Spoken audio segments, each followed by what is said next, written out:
Smile and wave, boys. Smile and wave. Ladies and gentlemen, thank you for joining me here at the Real ResQ podcast, powered by Vertical Helicast. As you have heard, my daughter Jalen has offered to help me introduce this episode. Thank you, Jalen. Thank you. You're very welcome.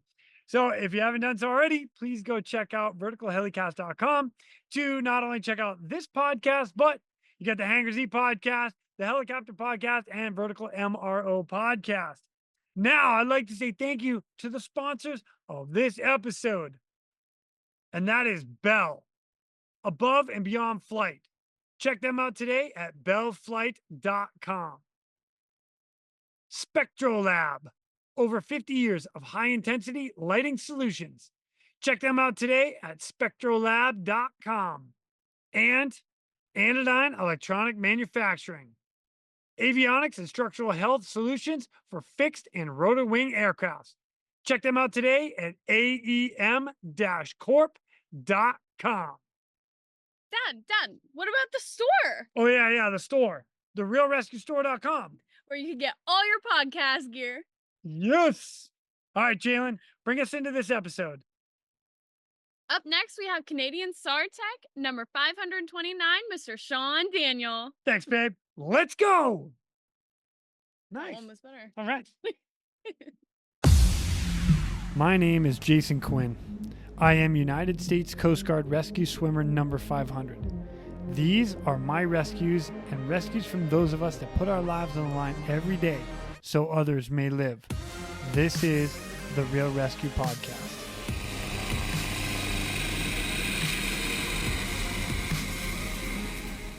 Ladies and gentlemen, welcome back to the Real ResQ podcast. Today I've got a guest from Canada. I love the fact that I can say that, Canada. Anyway, sorry, I digress. But this guest right here, this is the first time I've ever had any of you guys. He's a Canadian SARTech, and not just any SARTech. You guys are numbered like us as Coast Guard Rescue Swimmers. Canadian SARTech number 529, Mr. Sean Daniell. What's up, dude? What's up, man? Pleasure to be here. Dude, I'm psyched to have you on. I've enjoyed working with you guys in the past, and it's a pleasure meeting you. Buddy, it's a pleasure meeting you too. I truly mean it. Like, I've asked a lot of you SARTech guys, Canadian SARTechs, hey, come on, tell some stories, and everybody's like, I don't know. And so now that you're here, we're open the floodgates right now. I'm stoked. It's gonna be fun. I was apprehensive at the start. I really don't like to talk myself up, but it's time to celebrate my career, recognize what I've done, and thank you for providing that avenue for me. My pleasure. And for the record, we're not like bragging about you. We're just telling some SAR stories. We're like sharing stories between brothers, man. That's all it is. Yes, sir. No, good. It took some pushing from my brother-in-law, but yeah, Thank you. Perfect. In that case, shout out to your brother-in-law. Thank you. Yes. Tony, thanks, buddy. Good. Oh, I like it. Well, I'll tell you what, Sean, before we get too far and deep into some of your stories and the training and what you guys go through, because I do want to touch on a lot of that, mainly because you guys as Canadian SARTechs, you do a lot. Like, you're jumping out of the back of like big airplanes to free fall and skydive and jump into an area. You guys do a lot of diving. So going down, how deep do you go? You go 60 meters, 30 meters? So it's a classic open water certification, so down to 100 feet. Oh, nice. Okay. Beautiful. So the whole purpose was for survivor extraction in overturned vessels and some confined space rescue diving. And obviously, if it was deeper than that, then we would call in different specialists and allow them to execute the rescue. But we had to do everything in a very timely manner. As you know, helicopter flying over you, you've only got so much time to work, and we had to get the job done. Yeah. My God. You guys, like I said, you do a lot. And And actually, it reminds me a little bit of the U.S. pararescue guys, where Yeah. you have so many different avenues. Like you could be on a snowmobile running through the middle of the Arctic to go to get whatever, a downed aircraft, somebody that's stuck, and that's you guys. Yeah, and we've worked very closely with your PJs because we kind of hold a comparable medical um, background because your PJs have to get in, patch up the soldier, and get the F out right afterwards, right?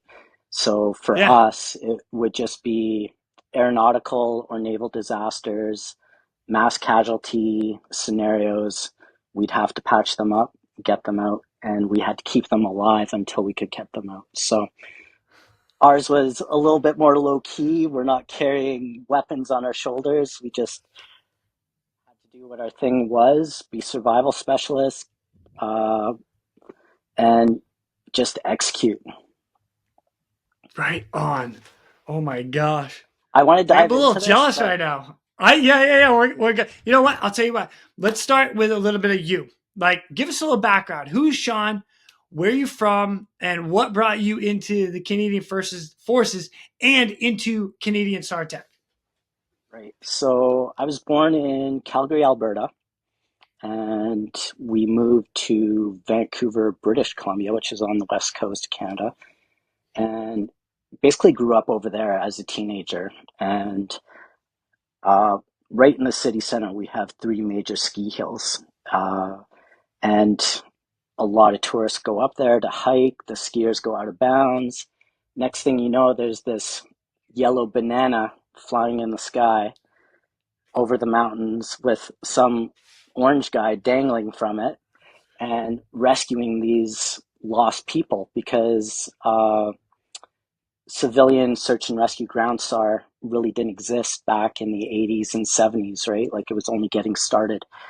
And on the news, you would see this rescue happen, and it was done by these search and rescue assets. And that kind of stayed in the back of my head, and I knew that that was there. And I grew up passionate about just being very physically fit. I would be cliff jumping in rivers, rescuing people, jumping into the ocean, saving my friends that didn't know how to swim. And little did I know this was going to be an inclination to chase this passion of being a SARTech. But I joined the military in '98, and I became a artillery air defenseman, also known as a bird gunner. And I worked on several different weapon systems, the ADATS air defense anti-tank system, which was an M113 with 8 missiles on the top and could shoot down That's planes at cool. 12 kilometers. Yeah. The gun Skyguard, which was it was a 22 millimeter gun that could throw 1,100 rounds in a minute, and it was for airfield defense and effective up to 4K. And then the first generation of the Javelin system, which was laser guided missiles to hit air ground targets.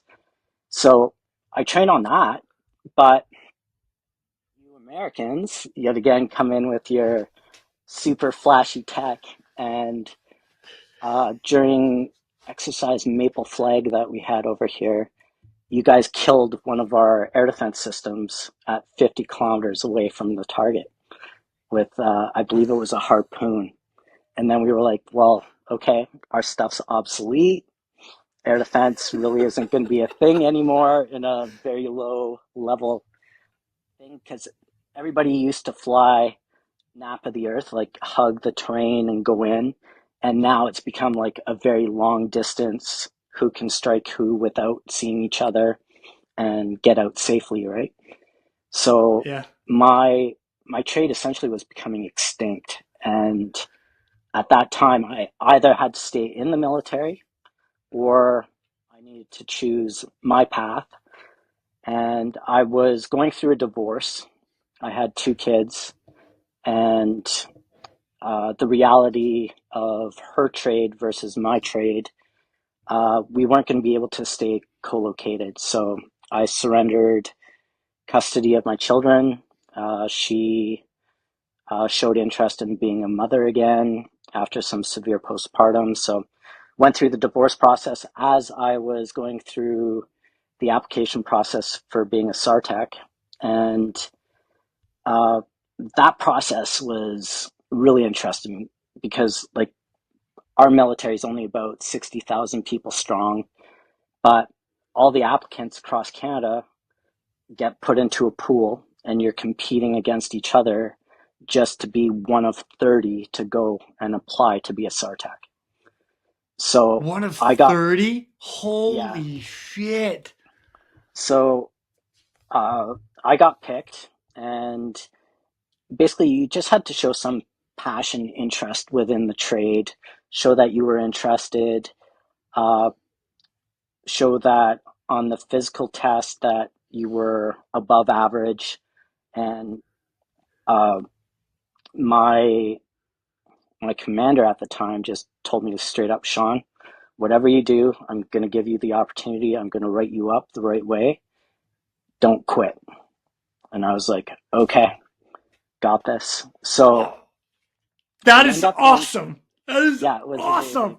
Just don't quit. Just don't quit. So, I'm all motivated right now. Let's get to the gym. Let's go. so end up going to Edmonton, and historically, this is kind of the birthplace of search and rescue because uh, I'll kind of dive into this. So we had in 1944, Watt May was an ace pilot. He recognized how big Canada was, and bush pilots were going all over Canada, whether it was delivering groceries, mail, whatever it was, hunting, and plane crashes were happening. And he was like, okay, how do I save my kin? And so he went down to the U.S. and he saw the smoke jumpers. And the smoke jumpers were equipped in like this full body armor. They had round parachutes that they just jumped in, and the way that they were dressed was for a direct insert going down into the trees to get there safely and then start cutting down the trees, fighting the fire, doing whatever they had to do. So Yeah.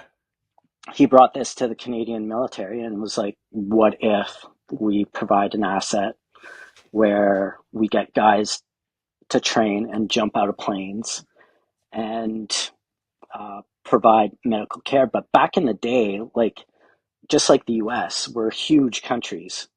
So if you drop into the middle of one of your biggest forests, those guys had to hump them out. Like we didn't have helicopters, we didn't have that stuff back then, right? So they had to get to the nearest lake where a float plane could land, or they had to get out to the nearest road. So these guys were volunteers, basically, that just no extra big pay or anything. They just started doing it. And that was kind of the birth of it. And as medical advances happened, the bundles that they had to throw out with survival equipment got smaller and smaller. The gear got better and better. But it wasn't until uh, the late 80s or the early 90s that we were actually recognized as a trade. And that's Wow. basically when you could actually become a SARTech within the Canadian military. So uh, basically all the training, everything started in Edmonton. And just to the west of it, there's a place called Jarvis Lake. And this was the stomping grounds where they taught all the SARTechs their basic craft. So little did I know, I go to Edmonton and I meet these 30 guys. And I'm used to being like the fit dude from the outfit I'm from, like better than everybody else. And I'm meeting all these top notch dudes. And it didn't matter if they were infantry, engineers, you could be a dental tech, you could be a medic, like just not like people that you would recognize as like really good out in the bush, right? But they wanted to make us know who our opponents were. So in the barracks, like we do the normal thing where adopt the push-up position, do so many push-ups, sit-ups, but they would let us sleep. So they were messing with our minds. And I'm like, okay, is the selection process starting? Like the yelling's kind of mediocre. There's not much going on. So the following day, they take us into the class. So they're teaching us some map and compass work. But every 40 minutes, we were out in the hallway and we were doing some kind of torture. And then they would give us 5 minutes to go grab a snack, whatever it was, go to the washroom, and then we were back in the class. And basically, they were trying the psychological stuff so that we knew that we were up against the best. And the next day, we went in and we started doing the PT test. And the thing about Edmonton is it's 3,000 feet above the ocean on the plains there, right? So you're at altitude. And Okay. I was coming from ocean level and I wasn't adjusted to the altitude and oxygen hungry and everything else. And our PT test was having to do a mile and a half in under 10 minutes and 30 seconds around a track and then go straight into, I believe it was 31 push-ups, 33 sit-ups, 8 chin-ups, and then we had to do 6 lengths of a 25-meter shuttle run back and forth, and then up and down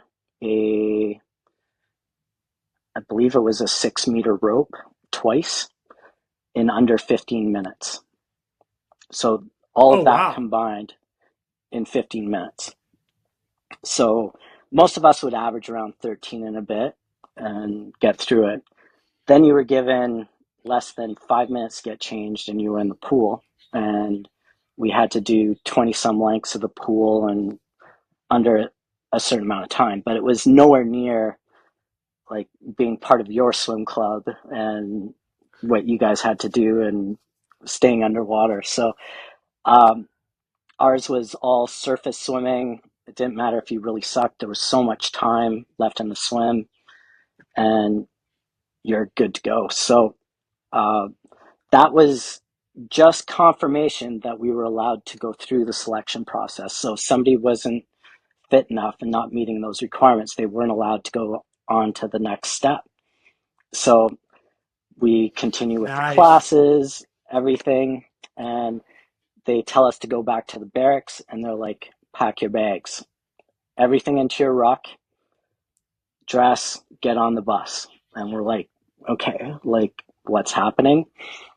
And we're on the bus for 2.5 hours and we're just heading into the mountains. And we're like, what the heck is going on? And pulls over and there's snow everywhere. It's like February in the Rockies. And they're like, see this snowmobile path? Walk and keep walking until you meet somebody. And we're like, okay. So What?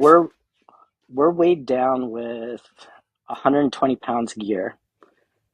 And this was before they regulated it. We were quite heavy and wearing snowshoes. And we go for somewhere between a 5 or 6 kilometer hike down this trail. And we come down this hill and boom, we're at Jarvis Lake. And they're like, all right, line up. We didn't have names, we had numbers. And line up from 1 to 30. Okay, number 1 through 6, this is your cabin, everything. And we get tucked in, we're set, we're falling asleep. The next thing you know, ding, ding, ding, like the alarms are going off.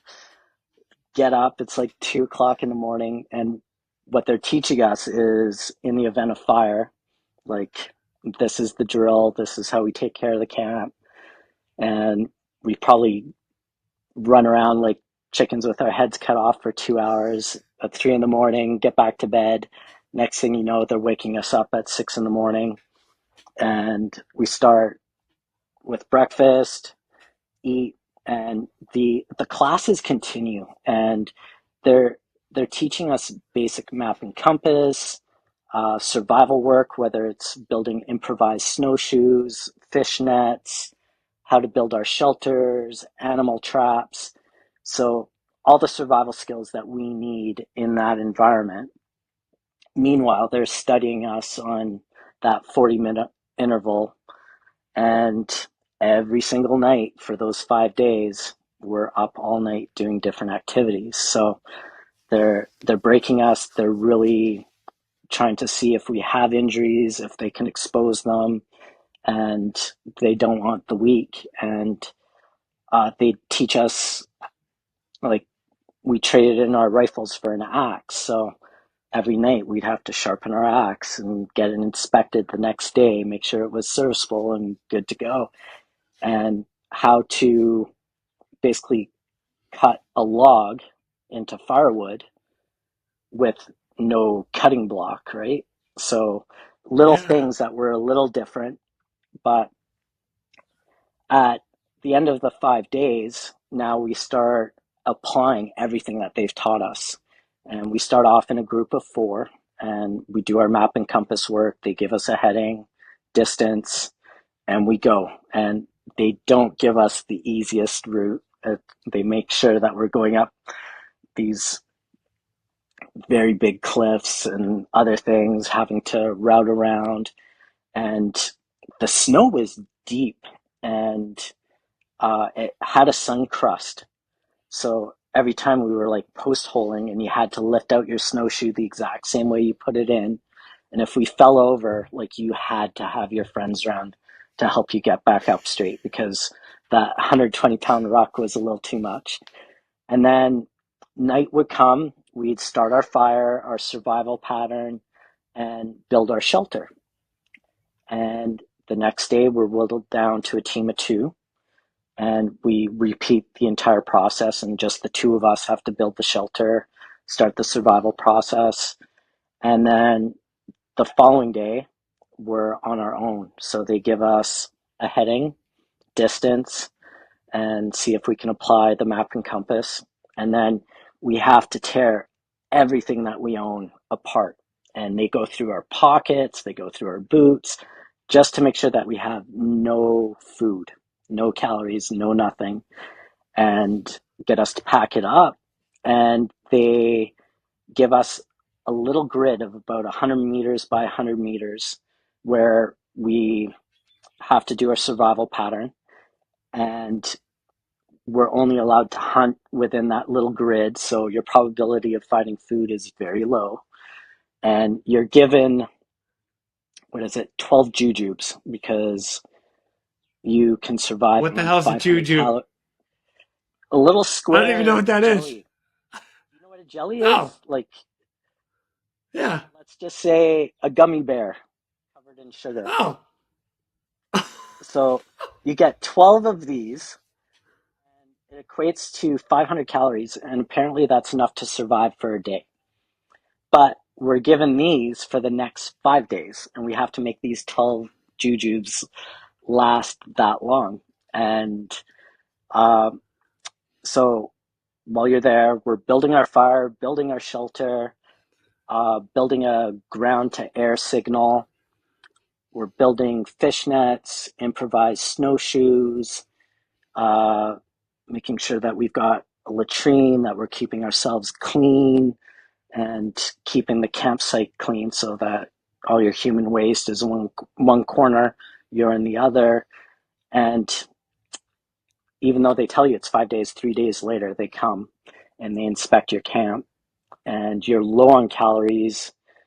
Uh, Basically, from day one, we've been taking in about 3,000 calories a day from our IMPs. So we're eating MREs basically every day, and we're burning around 7 to 8,000 calories a day. So we're wasting away, and So when they inspect our camp, like we haven't eaten, we're basically drinking boiled snow, and uh, they send us on a hike at the end of it, and we're doing 10 kilometers back to camp, and with that 120 pounds on, and you're done. Like you got very low energy, everything. You get back to camp, and you have to write a written exam on everything that you've learned for the last 10 days. And Oh, then wow. once that's complete, you get your first real meal. And uh, some of us got to shower, those that had their inspection early. I was one of the last ones out, so I didn't have much time to do much of anything. But they feed you, tell you to get back on the bus, 2.5 hours back to Edmonton. And the only word you get is if you are found suitable or unsuitable. That's the only word they give you as you get on the bus. And you go home and you have no idea if you made it. So I get back, my chief, my commander are both asking, like, how'd you do? And I'm like, I have no idea. Like, I gave it my all. I did everything that you asked. Thank you so much for the opportunity that you guys have given me. And now we need to wait.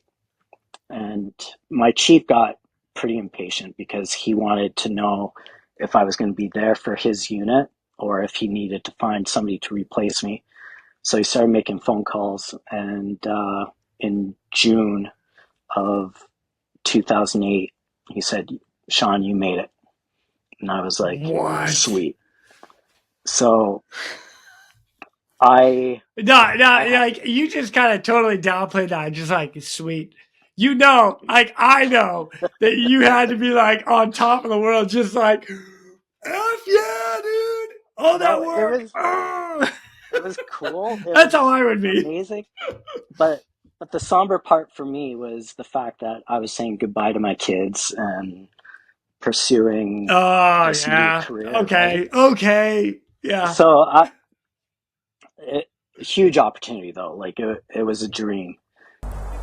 We're gonna divert real quick to thank our sponsors. Anodyne Electronics Manufacturing, a leading manufacturer of trusted special mission avionics for law enforcement, aerial firefighting, and utility operators. Visit www.aem-corp.com and learn how AEM's digital communication and loudspeaker systems, avionics consoles, radios, and specialty audio products can support your most demanding missions. Everything that had happened, like dreams were coming true. I got excited. I've been living in the Maritimes, got to move to British Columbia, and the School for Search and Rescue is in Comox, BC on Vancouver Island. So for those of Nice. your listeners that don't know where it is, it's just north of Olympia, your Coast Guard station there, Big Island, and uh, basically co-located there is 442 Squadron, and they work in tandem together to help SARTechs get trained. But I didn't realize how intricate our training was. So basically, as soon as we get onto the ground, it's like going to high school, and you're being fed information through a fire hose, and they're like, okay, here's your physiology and biology uh, book, start learning it. And I'm like, okay. I I grew up doing French education. I had very little English, and this proved to be one of the hardest things I'd ever done. But this was a prerequisite for us to do our paramedic license. Right So on. we had 2 weeks and to learn everything, and we had to pass a written test. And I failed that first one. And we go Damn to it. ground school. I know. Go back to Jarvis Lake, and we start doing uh, more survival training, but without snow, still in that wooded environment. And how to do your basic stuff of patching up a patient, building a stretcher, if we had to float them across a lake, how to build a raft with all of our military equipment, that kind of stuff, and man tracking. So, really cool introduction. And we come back, and I get paired up with a few guys that were paramedics, and they start teaching me all the stuff that I really didn't understand, and I passed the test, and we're good to go. And for the next 3 months, we're doing a paramedic license, and most civilians on the street do a paramedic license in a year and a half, and we were condensing it into 3 months. And Holy shit! Oh, that's it's fast. it's fast and it's long days. And then we also need to do simulated medicine, right? So we're doing imaginary medicine, and that was one of the hardest concepts for me, to imagine my patient with ailments and to verbalize everything I was doing. But I got past it, did everything, and started working with the provincial ambulance service in British Columbia.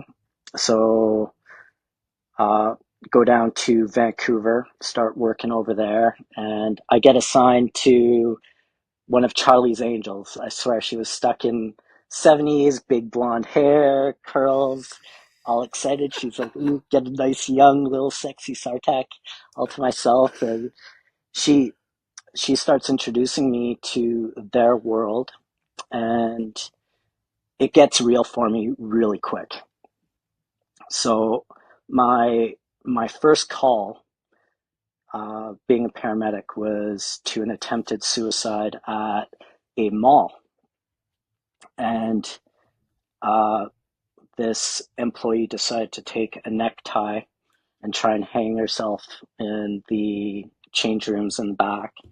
So we get there, and as primary care paramedics, like, we had no interventions to do, like an airway or anything. And so we got her out. We start doing our normal ALS. Sorry, um,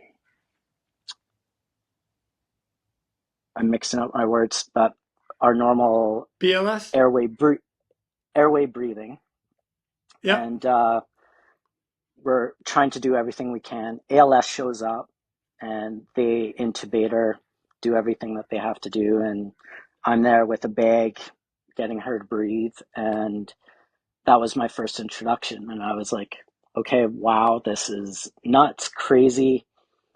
Next thing you know, Charlie's Angel starts smiling and laughing. We get a call, and it's for testicular torsion, and I'm like, okay, what's happening? But she had friends at the dispatch center, and she's like, okay, Sean, so this For the isn't your record, normal. so for anybody that doesn't know that, testicular torsion is twisted nuts. I'm just Yeah. gonna throw that, like, that's the short version. Like, what is So, that? Yeah, it's when guys' nuts go flip and they flip and they yeah. twist around. Damn And you it! can only unlock it if you twist it the right way. So Correct. she's like, Sean, we're going through this. Um, Part of the job, you're gonna have to look, you're gonna have to palpate, and you're gonna have to cup those balls. And I'm like, why are you screwing with me? Like, what's happening? And she's Oh, like, typically this is what happens. It can be just one side, it could be both nuts. Don't know, but you're really gonna have to play with these, and we can solve this ourselves. And I'm like, what paradigm am I in right now? So next thing you know, dispatch gets back on the horn, and they're like, we're reassigning you to a different call. We've got a lady that collapsed at the mall again. And I'm like, okay, like, kind of switches are going. I'm like, she's screwing with me. I've got to be on my toes. I have no idea what's coming. But we grabbed this 7-year-old and she's fallen, can't get up. So obviously a medical issue that we can't pinpoint. Load her up. And my nose has been broken over the years. I can't smell anything, but apparently she shat herself. So Uh, they put me in the back and they put everything on recirculate, the heat on, and she's up front laughing again and just trying to torture me. And anyways, that was my first day and it was a lot of fun. And I got to see a broken hip. I got to see uh, an obese tourist that I couldn't get a BP cuff around, couldn't find her pulse. And I didn't know if you lift up an obese person's arm, all the fat falls into place and then you have no. access to all the organs again. So she showed me how to find a pulse, how to get the BP cuff on, everything. And there was a few other things, but go back to Vancouver Island and I go to the town just north and start working with them. And this one stayed with me for a few years. So uh, we excel in our training in mass casualty situations because we plan for that big airliner that goes down. And usually because we work in teams of two, you're going to be limited. It's going to be 2 SARTechs on scene or 4 SARTechs on scene with 70 patients for a few hours before the next wave of SARTechs gets shipped in, right? So Yep. I'm at this town and it's for a car accident. And we get on scene. I find out I'm dressed in a weird uniform too. I've got my military pants on, military boots. I've got a course t-shirt on and a reflective vest that says paramedic ambulance on it. So we get on scene. The RCMP have the road closed off on both ends. And we find out quickly that a young lady exited a moving vehicle into oncoming traffic. So Oh, jeez.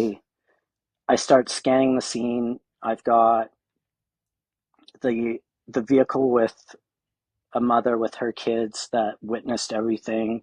I've got another mother with kids that ran this girl over with damage to their vehicle. Check on everybody in the car, make sure they're okay. Get to the other side of the accident scene.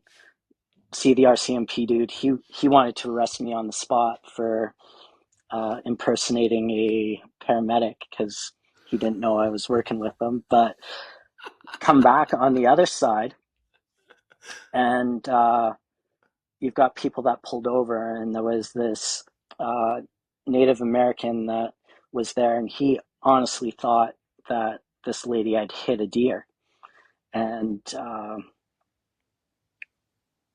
like I've never seen a person folded in two at the hips like so perfectly. Arms were missing, legs below the knees were missing, and head was completely gone. So everywhere that you're stepping, like there was pieces of skull, brain, teeth, and this elder basically thought it was a deer, tried to move the deer, realized it was this young lady, and Holy so I'm cow. taking note of everything. I get back, I talk to my preceptors. They're overwhelmed because they're just used to the one-on-one with the patient, not dealing with the mass casualty scenario. And I get assigned to the boyfriend who this lady was trying to escape from. And uh, so he was 17 years old. He was part of a foster home, all this stuff. And he had real problems with the RCMP. So I get assigned to the guy. He doesn't want to stay in the ambulance. I have to call the cops over. I'm like, you guys are going to have to cuff him. put them in a cop car or something until we know exactly what happened. But like, I'm not allowed to restrain them, and I can try and find out as much information. So found out the make of the car, the color, a few things, key instructions for the RCMP. And we end up going back to the hospital. But I asked the preceptors right away, like, do we have a counselor coming? Do we have people on scene providing care for the individuals that hit her, touched her, anything, any help that they needed? And my preceptors were just wowed, and they got on the phone right away, more ambulances set on scene. And I, for some reason, got assigned to talking to the parents to let them know what happened. And that's when things got even more real, because typically when you get a patient in your swimmer role or as a SARTech, like, we just hand them off to the paramedics, to the authorities, and that's the last we hear of them. Like, we don't interact much more, right? And here I am, Right. one-on-one, explaining the stuff, and I'm just like, wow, this is a little much. But my preceptors grabbed me. They're like, Sean, are you okay? This isn't normal. And everything moved forward, and I got to experience in the next 2 days a suicide, guy shooting himself with the 22, writing his note to his wife on a cigarette carton saying, I'm sorry, I love you. And other attempted suicides, seizures. Anyways, that was my paramedic introduction, and it was even Black Death. Like, that was gross. So Wow. we get to go on Christmas holidays at this point, and we come back and we start moving into our skill sets, so that we learn not only survival, but we need to be qualified to move on water, in the air, or on land, right? So Yeah. our next area that we had to train in was the Alpine, in the mountains. So we go to the local ski hill here. We start skiing, trekking, doing that kind of stuff, building quincies, so like little snow huts, basically a hole in a ditch, and live in that for the night. And that goes on for about a week. And then we're off to the Arctic, and we go to Resolute Bay up in the north. And that was a shock. Like, things get real, because for you and I, like, we've grown up around wood structures. Like, Yeah. everything that we do for survival is surrounded by wood, but you get up there and it's just snow. And we're like, okay, time to get humbled. Like, where do you find water?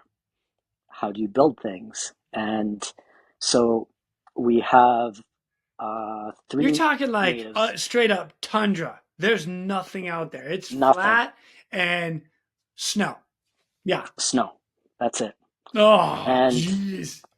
in the past, I know polar bears have hunted SARTechs as we're doing our survival stuff too. Yeah. What? So things are getting real, right? So we get put into this building in Resolute, and during the day we go out and we're trying to get accustomed to -40, -50 degrees Celsius weather. And I believe that gets into the negative Fahrenheit numbers there. Oh, I yeah. don't know the Yeah. data. As a matter of fact, -40 and -40 are the exact same. Just Okay, throwing that there out you there. go. Yeah. I don't know why I So, know that. I just do. so, so we have to acclimatize to the cold, because I'm used to -35. Like, there's no problem. But once it gets colder, like, it's not normal. So we have to learn how to dress, how to work in the environment, make sure that we don't sweat. And basically, they start teaching us how to build one-man shelters in the snow and navigation in the Arctic because you can't use a compass because you're close to Well, magnetic north. oh yeah. Gosh, I didn't Yeah, even think of that. Yeah, yeah, yeah. yeah. So the locals, believe it or not, use the snow as their compass because they know the direction of the wind is the main way that it blows in the area. And then they base all their directions off the little ripples in the snow. So they kind of showed us all this stuff Wow. and local knowledge that you need to know, but not something that we could hold on to depending on the different locations in the Arctic that we might be. So they start teaching us the basics of snow block cutting, everything. And after the instructors have basically decided that we're acclimatized to the cold, we get moved to our training facility that we call Crystal City. And the first night is we simulate a plane crash. So using all the stuff that you have on a plane, and that's your tent, that's your stove. But a tent in minus 60 degrees Celsius weather doesn't provide much heat, right? So we're Like not we at all. we are so cold, and the only thing that you can do is build snow blocks around your tent to create a perimeter and just stop the wind. And like you're going to sleep like dressed. Like I don't think I really took off much. Like I'd have my base layers on in my sleeping bag and a full like pizza mitt over my head and just a little hole to breathe out of. And yeah, we were cold. And the following day, we get to move to this big snowbank and we build our shelter. So basically, you carve a hole into the bank, and that's going to be your main living space. And you get one person to dig that out. The other person goes down lower off to the side and starts digging a way in down low. And then it's going to be a tunnel to go up to the living space. And then once the living space has been carved out, you basically create a wall again with the bank and you just fill it in. And don't forget to create your snorkel at the top so air can come in and escape out the top. But now for the first time, we're warm and you basically create a 10 centigrade degree type climate in there. Like it's warm and it's comfy. And then they want us to live in an igloo. So our next assignment is building an igloo. So I will say, as a white man, a person that has never been experienced to the Arctic, we built awful, awful igloos. Like look like cone heads, Terrible. other things, terrible. And meanwhile, like the elders just chewing his tobacco, watching us, nodding and grunting as he's watching these insults to igloos get built. But we we start we live in those for one night, and of course, like we haven't built them properly, so they're supposed to stay around that 10 Celsius degree temperature. But um, as soon as you have too much heat in an igloo, it glazes the inside of the walls, and the snow no longer has the thermal properties to keep the heat in. So Wow. uh, we also had to build a a lamp using lard, basically. So Oh, whale okay. fat was, I forgot what Yeah. they were called, aglulics or something, and that was our source of heat inside the igloos, but some of us turned on the stoves or did something and we screwed it all up. But we had another cold night. And then we went back to the building where we had stayed originally after doing a mock mage aid in the area that we were at. So basically, we had these injured patients that we had to extract, but we need to build those snow shelters in the snowbank so that we could treat and triage our patients before moving them and then move them back to camp. So yeah, that was quite the introduction to the Arctic. Pretty amazing. And then a blizzard came in hard and we got stuck there for about a week, but before the planes could come Good thing back you and had the get us. training. Yeah, but amazing. I mean, lots of fun. And then we go straight into the dive phase. So we get sent down to Esquimalt, which is basically Victoria, and there's a big naval base there. And we train at the exact same facility that the Navy trains all their divers. But we've been up north in the Arctic. We haven't been running, we haven't been working out, and we're expected to compete with the Navy's best now at the Naval Training Center and competing against them in the mornings and everything else. And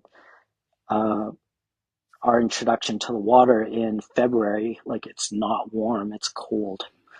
And we're allowed to wear wetsuits and no gloves, get booties and fins, and no hoodie either.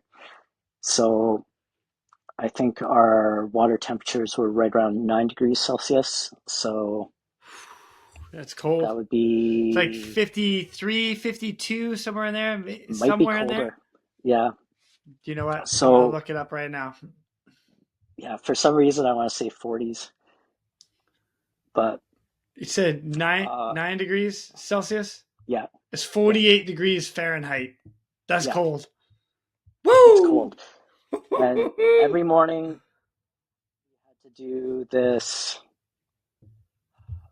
1.5 mile swim out in the ocean, and then we get back and we'd start our class.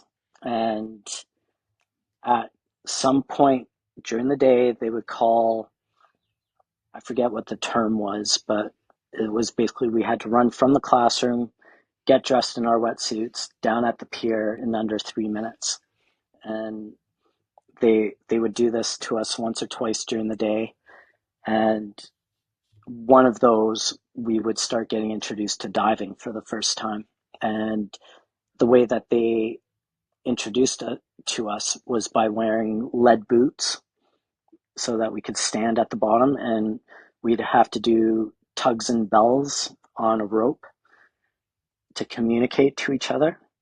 And we would be given tasks to build, like, that pipe puzzle piece that you see in movies underwater, or you'd be given a scuba tank and you'd have to saw through it.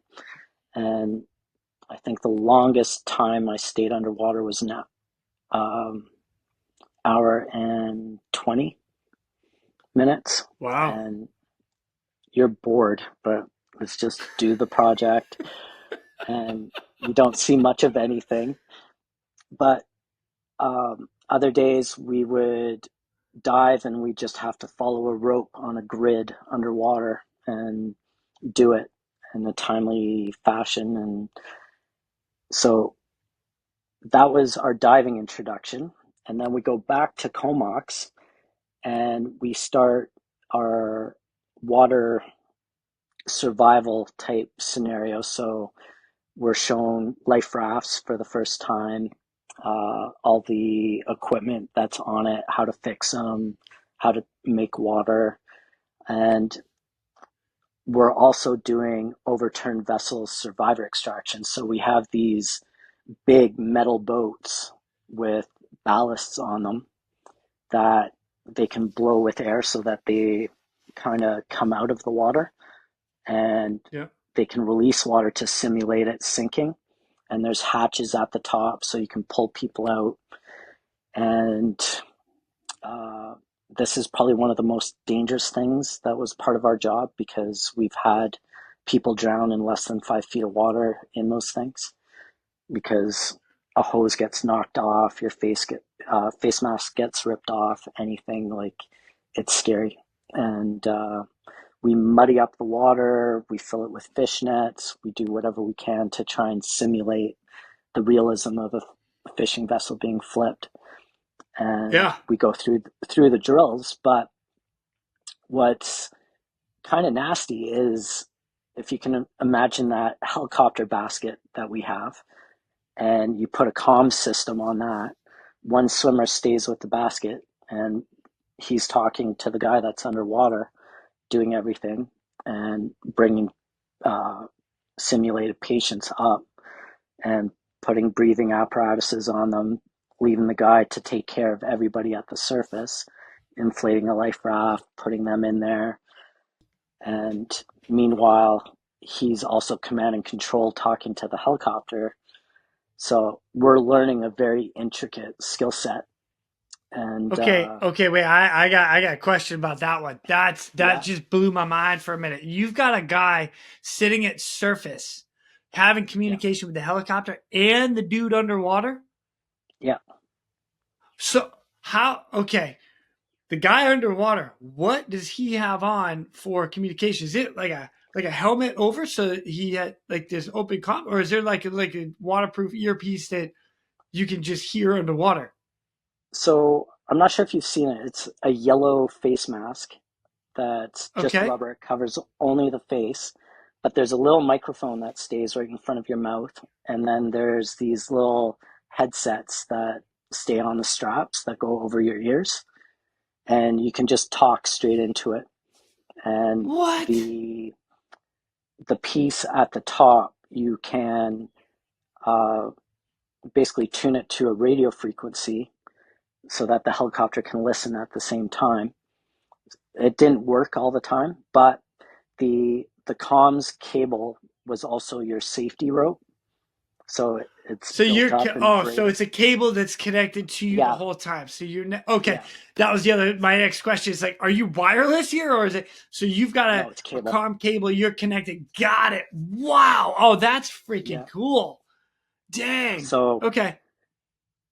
pretty cool. And Pretty cool. That's straight up badass, dude. That's awesome. Well, it's a so great idea too, because now you're connected to the surface. So if you end up going through a couple different rooms or in like I'm gonna call it a maze, you've got a way to get back out of that maze. You can't get lost. Well, you can't get lost, but it's harder to get lost going in, coming out. that's the danger, because people that have done it in real life, they've had fridges fall on them.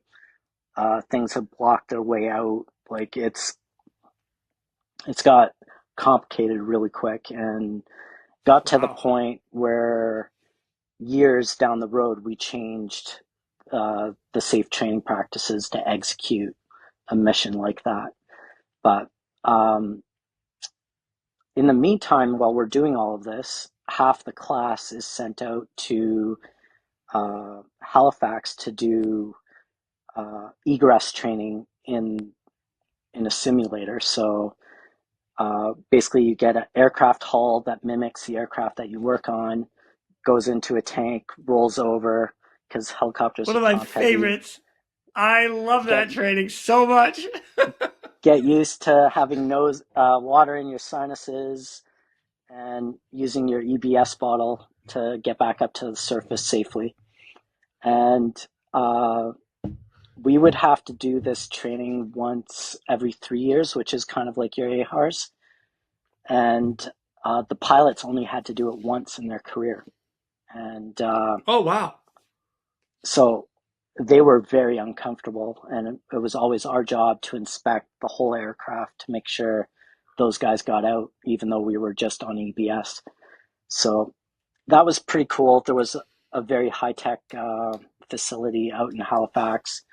They had the big wind turbines, the wave maker, everything. And yeah, so those two things were happening in tandem. And then the next phase was going down to Arizona. There's a drop zone between Tucson and Phoenix. that we go to, and we Yeah, start it's learning how to Yuma. Isn't it parachute. Yuma, Arizona? That area? Possibly, I'm so bad Okay, with it. that's all good. Ah, it's all good. It's Arizona, the desert. yeah, Welcome to the yeah. desert.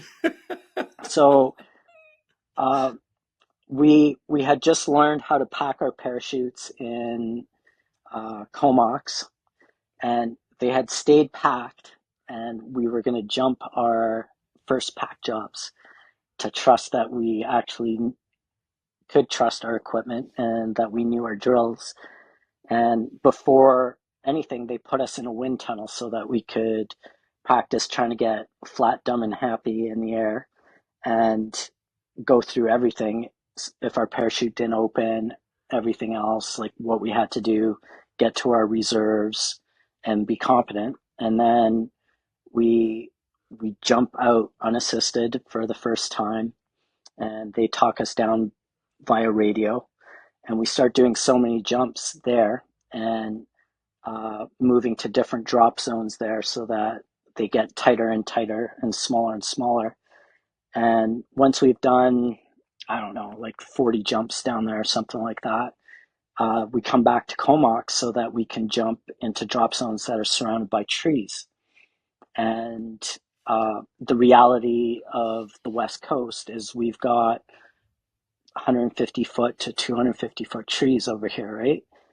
So we want to avoid them. We want to make sure we can get down to the ground safely. And in the event that we have to land in trees, know how to get down safely. So that's the next chapter in our training process. And then we go back to Jarvis, and we have to apply everything that we've learned. So every day is a different scenario. Uh, a logger just got crushed by a tree. We got to go save them. So we start by jumping out of a plane, get down to the ground, then go deal with the medical scenario. Others could be anything that they dreamt up, with the instructors playing characters and messing with us. And then we go back to Comox, and I officially graduated July of 2009, and I got posted to 442 Squadron in Comox for my first posting. Holy cow. How long did it take you to get through the entire training? Because that is a lot of training. So the whole goal as a SARTech is we want to be a team lead. We want to be that guy in the back calling the shots, right? So it takes, I'm just trying to think of the timeline. So it took me 5 years, but it has taken people 6 years to get up to team Wow. lead status. Okay. And Got it. that's from stepping into the training process to be a basic SARTech as of 2008, right? So 4 years Okay. once I graduated. Okay. Now, in between all of your trainings, and I get outside of the paramedic, were you deployed at any point in time to go do any missions or rescues or anything like that as like a team member? Or do you have to wait So until all that training is complete? so there's graduated processes. So Okay.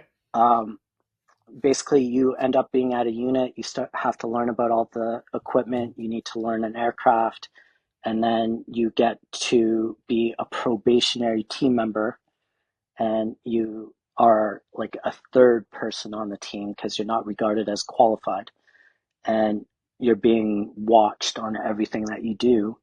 And Yeah. after a certain period of time, you qualify on a certain type of aircraft, and then you don't have to be babysat anymore, and your team leader basically assumes responsibility of watching over you. So Cool. my introduction to 442, I ended up being on the ground, and I don't think I got to fly for 2 months.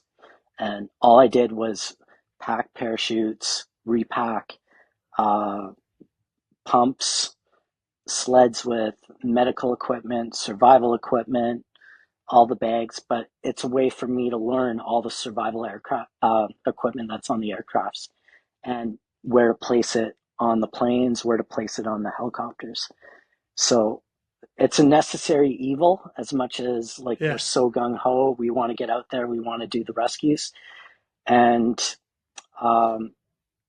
I remember I'd been on the ground. I was one of the 4 new recruits that wasn't getting any joy to fly, and I was just itching to go up. And uh, I'm not sure if you've ever looked at this thing, but in Comox we had the CH-149 helicopter, the Cormorant, also known as the Merlin. I know.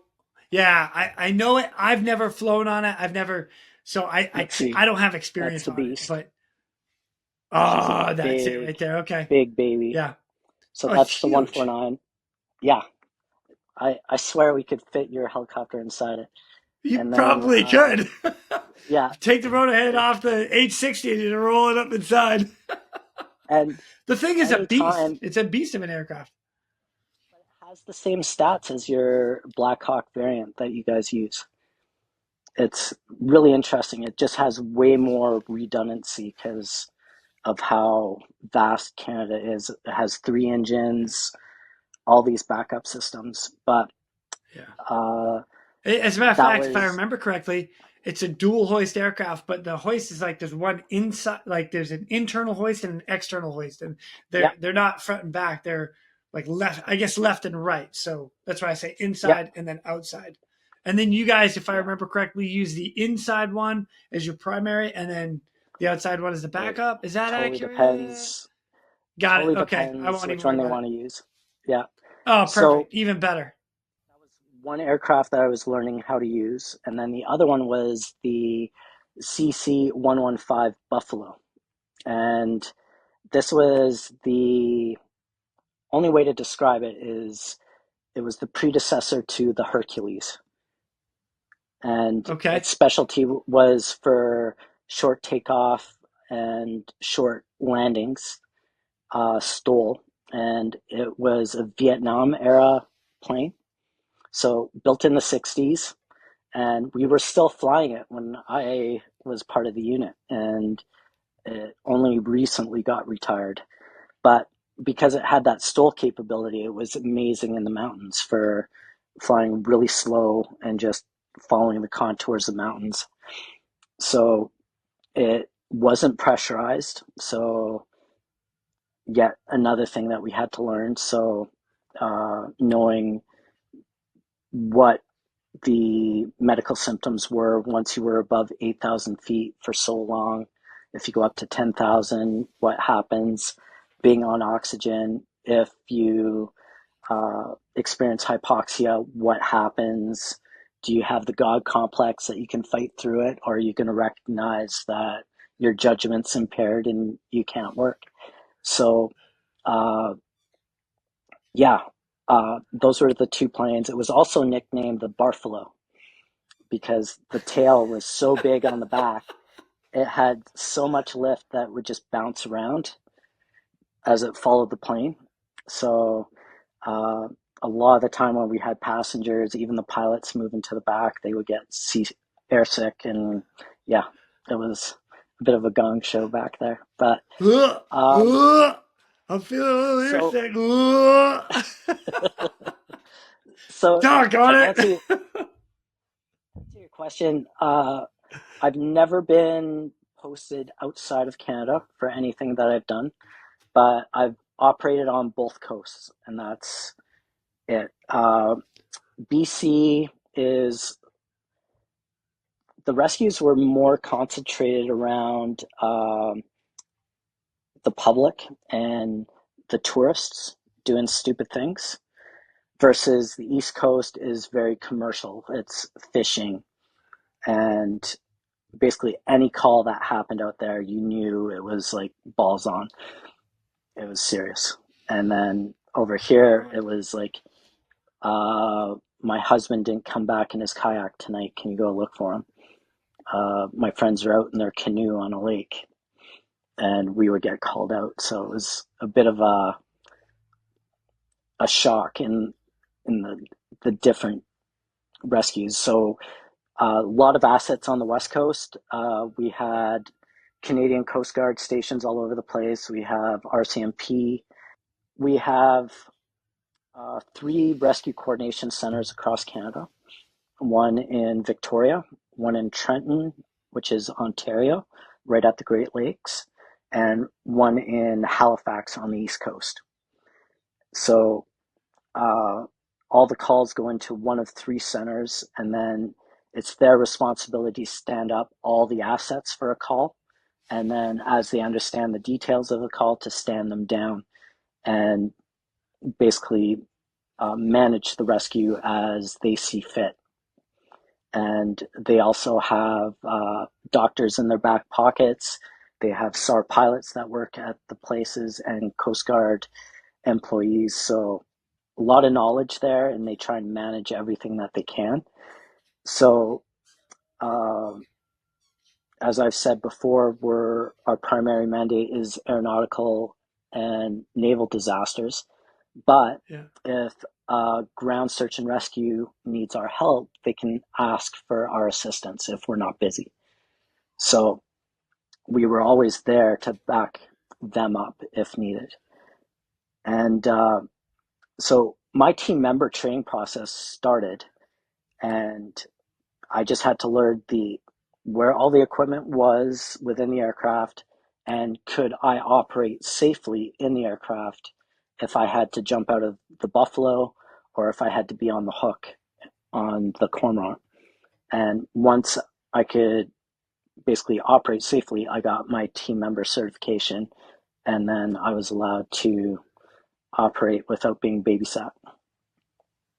Freaking amazing. Now, like you and I had talked a little while ago, but so after you're fully qualified, you spent 7 years as a SARTech. Is that right? I spent 7 years operational, yeah.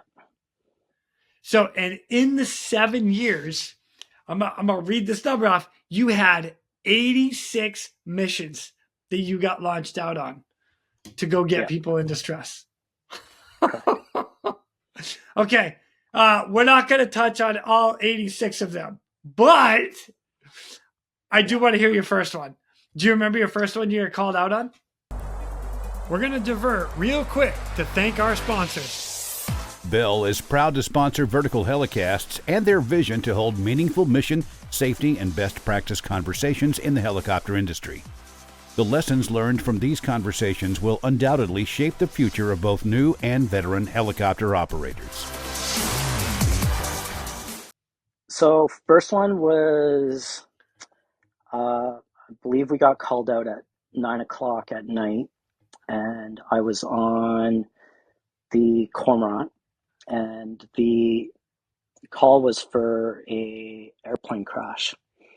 So basically dart down to the base, get the helicopter loaded, take off, and we start heading for Lillooet, which is in the interior of BC. And we find out that it was a Corsair firefighting plane that had lost power in one engine and thundered into the mountains. And so we knew we were going for a plane crash. We knew that there was a big forest fire close by.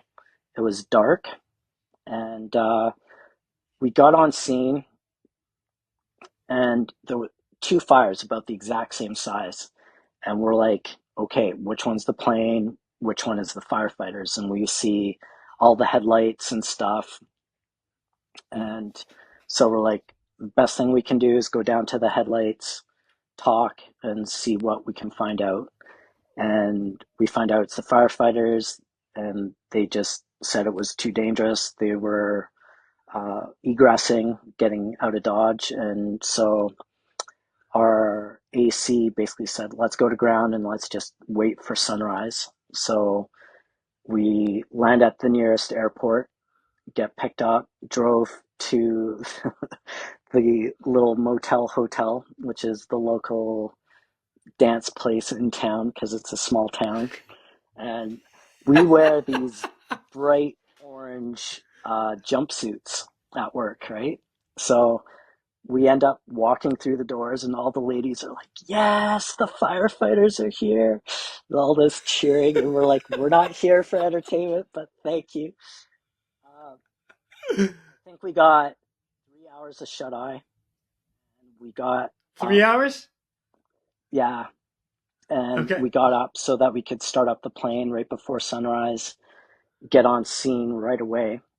And Attack showed up, which is the Forestry Services rapid entry for firefighting. And we're like, okay, we'll move out of the way for you guys if you guys want to try and hoist in. They've got this little jet ranger, and they basically deemed it too dangerous, and we're like, okay, thanks, move out of the way. And Let us my in there. Get out of the way so we can get in. yeah, so myself and Chris end up going down on the ground. Jean, I think he said we have 45 minutes to find everything that we need on the ground. So we hoist down and basically get there. And it's just eerie. You look at the trees, there's like fires way up in the branches. The ground just smells of hydraulic fluid and aviation fuel. And we're walking through the disaster area. And I see the engines, I can see the plane, wingtips, the tail section, but we're like, where's the main fuselage? And we're looking and we're looking, and we go up the hill, and I think we're about 40 minutes in, and both of us are ready to call it. And Chris, as the team lead, was like, okay, take a last minute look and see what you can find. And I'm like, okay. Just out of the corner of my eye, for some reason, spotted the cockpit, and it was only like the nose piece. Like if we were sitting in the plane, it was just the front window, the dash. And I'm not sure as a kid if you've ever played with plastic and like Well, on a what do you fire mean? and let it. Like, Have you ever oh, seen yeah, yeah, plastic yeah. melt in a fire? Yeah, It like bubbles yeah, up, changes colors yeah. and stuff. And I yell out to Chris, and I'm like, I think I found one of the seats with like burnt foam. And he comes up and he's like, do you mean this? And he grabs with both hands, lifts it up, and needless to say, some stuff falls out of it, and it's one of the pilot's torsos. And Oh, it had man. been burnt in position with the guy bracing. So you could just see a little bit of the arm in his flight suit left on his right side, nothing left, and nothing below the bottom of the rib cage, and only the base of the skull. So we radioed up, we declared that one black, and because I didn't know where the other person was, we designated them gray as missing.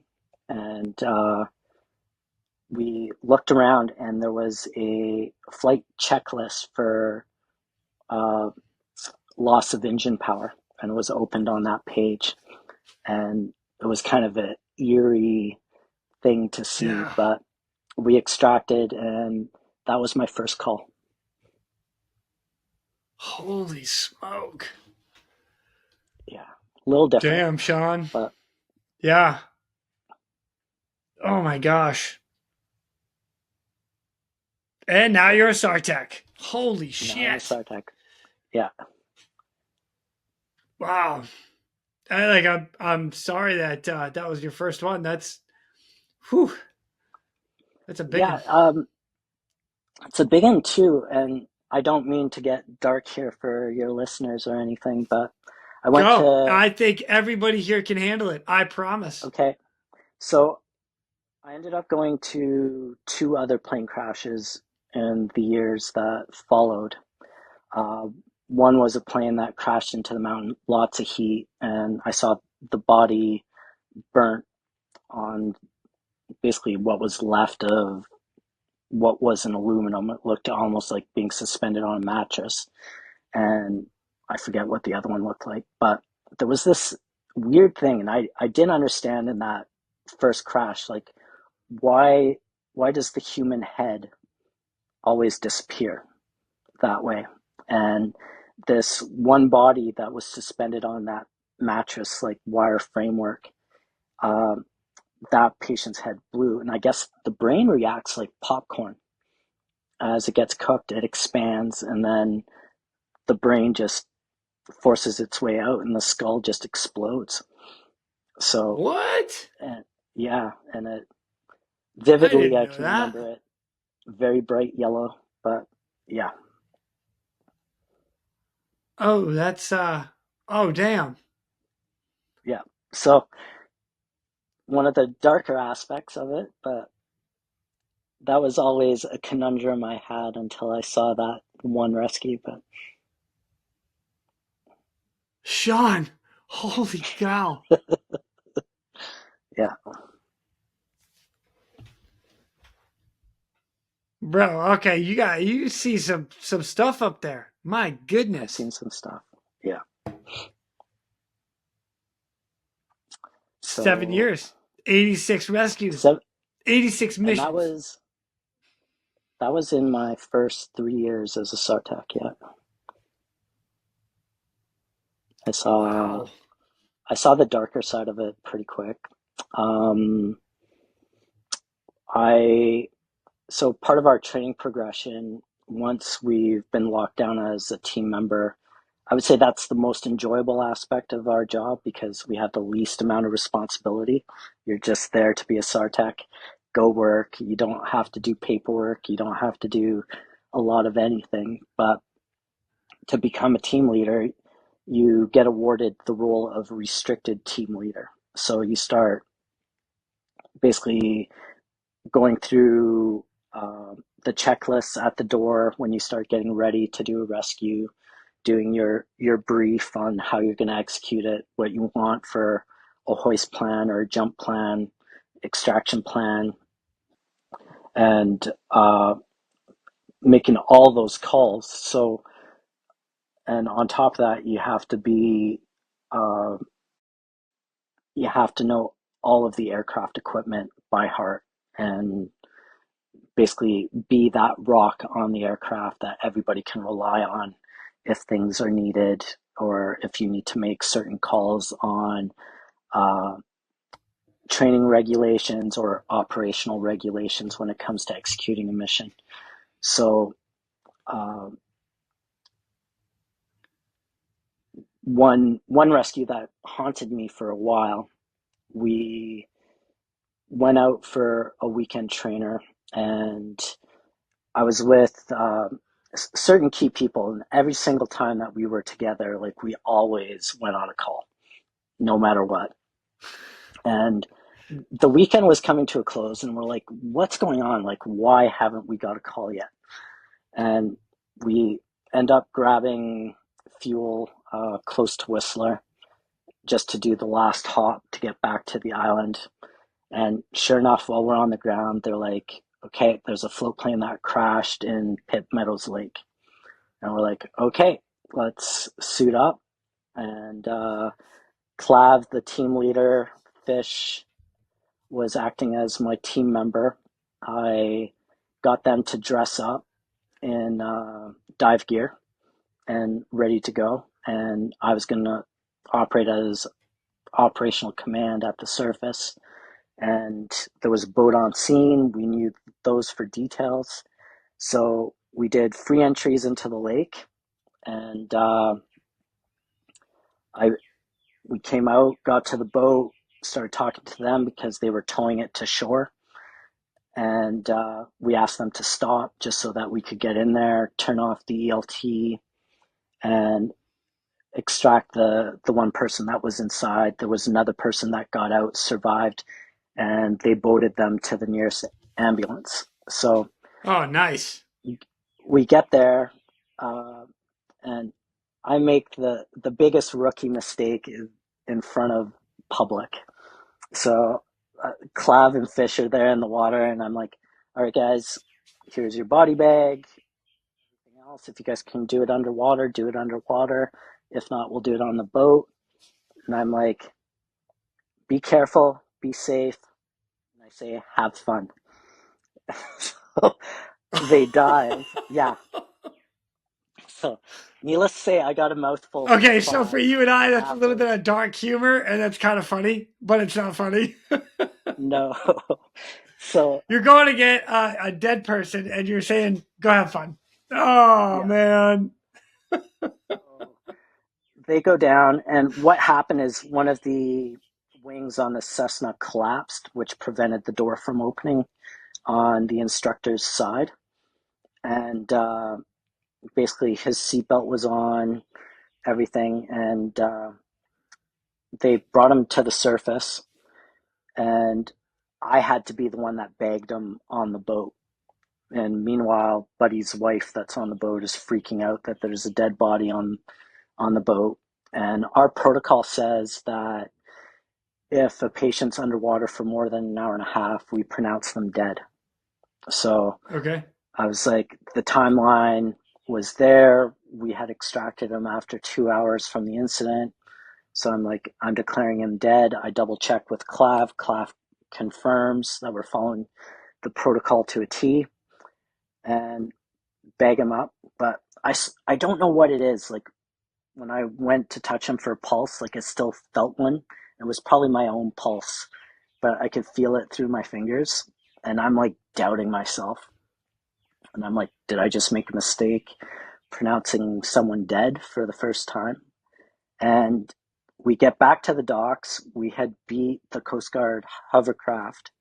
They couldn't believe we won that race. But we get back to the docks, and I ended up debriefing the ambulance service, firefighters, RCMP, and ground search and rescue about everything that had happened and why we decided to pronounce him dead and everything. And so I guess this guy was highly regarded in the community. Like there was a lot of people there. So the chief of the ambulance department gets the paramedics to grab their 12 lead with their computer, and they walk down to the body and stick the 12 lead on him just to make sure that there is no signal. And I'm like, oh crap, like what if I made the wrong call? Like what if Yeah. there is a heartbeat? Like I'm Yeah. doubting myself. And so Fish is sitting down there, and the newspapers take a picture of him, and the news article, it says SARTech sits there as he reflects on the rescue. And we hadn't eaten supper yet, and it was like we got the call at like 4 p.m. It's now like 9 or 10 o'clock at night as we're finishing up. And Fish kind of laughs. He's like, the only thing I was thinking about was a burger. I was so hungry. But we, but that one haunted me just because, like, we're taught so well in everything that we do to have confidence in what we do, but there's always that little what if, like, if I had Yeah. done a little bit of a doubt to say, like, if I had done this different, did I do everything right? Could the outcome have been different? And for me to pronounce someone dead, like I never assumed like I would ever have to do that. Like it would just be like obvious that person's dead. Right. And but later down the road, this exact scenario kind of came back into play, and I got to try and resuscitate somebody and keep them alive. But uh, yeah, Woo. yeah. Thanks, Sean. With your resuscitation, the next one that you got to try, did that work or not work? So after being in British Columbia, I moved to Newfoundland, to the air station in Gander, which is central Okay. Newfoundland. And it's one of the old American bases that was built on Newfoundland. And basically, um, when you're in Gander, you're responsible for the province of Labrador, Newfoundland, and then 250 nautical miles out to sea towards Greenland, right? Yeah. And then there's another air station in Nova Scotia, just above Maine, and they're responsible for the east coast of Canada. And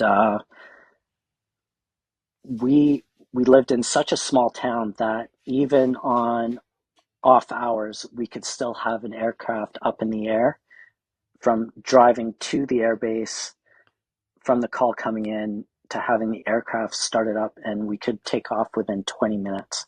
Like, it was nuts. And that was loading it. And that That's one really good.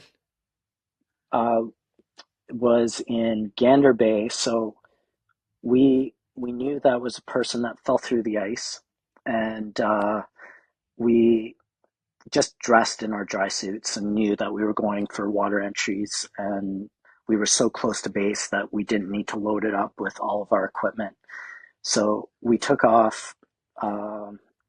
The guy that was acting as my team member, he didn't have that much water experience, so he said, Sean, like, would you mind if I went on the hook first? So I agreed to it. I'm like, go for it. And we end up going over the area. We locate where the body is, and Kevin goes down on the hook, and he's wearing, I think he was wearing his fins. Or no, he went without fins because all the ice was there. But because he didn't have his fins on, he couldn't regulate like how he was floating with his dry suit on. So he was struggling to like grab a hold, but it was like one of those judgment calls because of the sea ice and stuff. Like, do you go with fins? Do you not? Yeah. And then trying to get your rescue collar, I think you guys call it a strap, Yep. around the patient. Um, he struggled. So he just did the hand signals, like said, I'm coming back up. And I'm like, talk to the AC. I'm like, I'm going on. I'll have him out in like 3 minutes. And I get down there. I throw the rescue collar, realize that I've got him facing me. And like, when you've got a body that's been in the water, like, you don't want them facing you because they're gonna puke water and whatever else on you as you lift them up on the hook. So asked to go back down, turn them around, get the collar on, and then just like pinch those arms together and dead Yeah. weight, and you can just feel him like slipping through the rescue collar, and gets up to the door, and the flight engineer, I don't think, knew what to expect, so he's facing a dead body's face, like. And so the timeline from me getting him out into the aircraft and us landing at the nearest hospital was 50 minutes from the call. So we, meantime, we're working in the back, and I'm not sure if your aircraft has the same issue as ours, but our comms were all wired inside, so we had like cables everywhere. Everywhere. Yeah, Yep. like, absolutely sucked. But we've got him on the ground. I can't remember if it was Kevin or me doing compressions, and we had a King airway, so we slide that in, doing like the the bag valve mask compressions for air. Got oxygen coming to him. We land. Paramedics start walking to the back of the aircraft, and like, they're just used to us having like full control, and normally it's very mundane handoff, nothing serious, and they see us like doing CPR, going ham on this guy's body, and Yeah. so it's time to like throw him back onto the stretcher and get them out. And one of the wires wraps around the King airway, and as we slide Buddy down, the King just goes flying, lands in the cockpit of the aircraft. Oh So no. it was like, oh shit. That's So terrible and kind of funny at the same time. That's not I good. was like, oh fuck. So we had like what do I do? Do I stop everything? Do I throw the airway back in, or do we just take the 1 minute to get to the operating room and wheel them in. So do the handoff with the doc and basically tell them like call came in. From the time the call came in to us extracting and being here, it's been 50 minutes. Our protocol says that we have to revive him until he's warm and dead. And we started CPR. We did so many rounds before we got here and let them take over. So we go back and we think nothing of it. And the hospital reaches out to us like a day after, and they're like, would you guys be open to meeting with all of our staff and talking about this scenario? And I'm like, I'm open to it. And of course, like we're trying to be that military that has an open dialogue with our community. So get the pilots to interact, the flight engineer, and myself and Kevin, and we go up. So I brief them on our timeline and what we did and when we handed them over. What we didn't know is the mechanical CPR machine that the hospital had was U.S. It broke.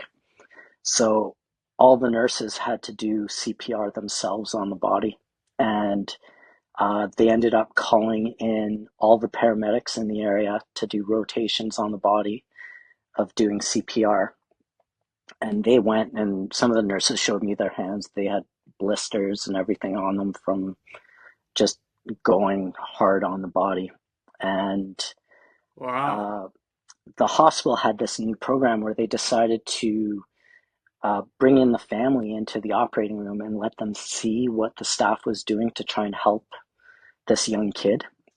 Yep. So the kid was 23 years old, and on the East Coast, we get married young, and we have kids young, and well, it's Canada. You guys are bored. eat, It's sleep, snowing and cold. And we will fill in the blank. So the kid had a girlfriend that had a baby, so they were Okay. expecting a young child. So that was an extra incentive for us to resuscitate them, and they cycled in the family to show them in the operating room what they were doing, and like this was new to all the staff, like for them to work hard, do CPR, the breaking of bones as in the sternum as you're doing CPR, and you've got a family member watching you. And the grandmother came in and she's like, why are you guys trying? Like, it's obvious he's gone. Like, stop. And I think they kept going for 4 hours because they couldn't get the body temperature up. They got it to 2 degrees below the normal body temperature, and they couldn't rise it anymore. And eventually they ended up calling it. But this one was so traumatic to the entire staff of that hospital because all of them had to rotate on the patient. They also had to interact with the family. And my front end on the aircraft were like, Sean, if we ever have to do one of these again, like, I do not want to participate. And I was like, why? And they're like, it's amazing when we work up front and we know that we're making a difference and that we're putting an end, like closure on the story where we're responsible. But for me to get that more intimate with the scenario doesn't rest well with me. And that kind of sat different because I'm not sure about you, but every single rescue I've ever done, as soon as we hand off to the paramedics or something, like, I'm always curious, like, did they make it? Like, are they okay? Are they thriving in life now that we've basically gone through hell and back to try and make sure that they get that chance to live? And we never get to hear that end to the story. So yeah, my front end did not enjoy that one. Wow. All right. So because you kind of brought it up, so I'm I'm a little bit with you where I sometimes I try to follow up. Depends on the scenario. Um, but for the most part, yeah, I'm like you. I don't ever hear what Hmm. happened to whoever we pull out of whatever situation, good or bad.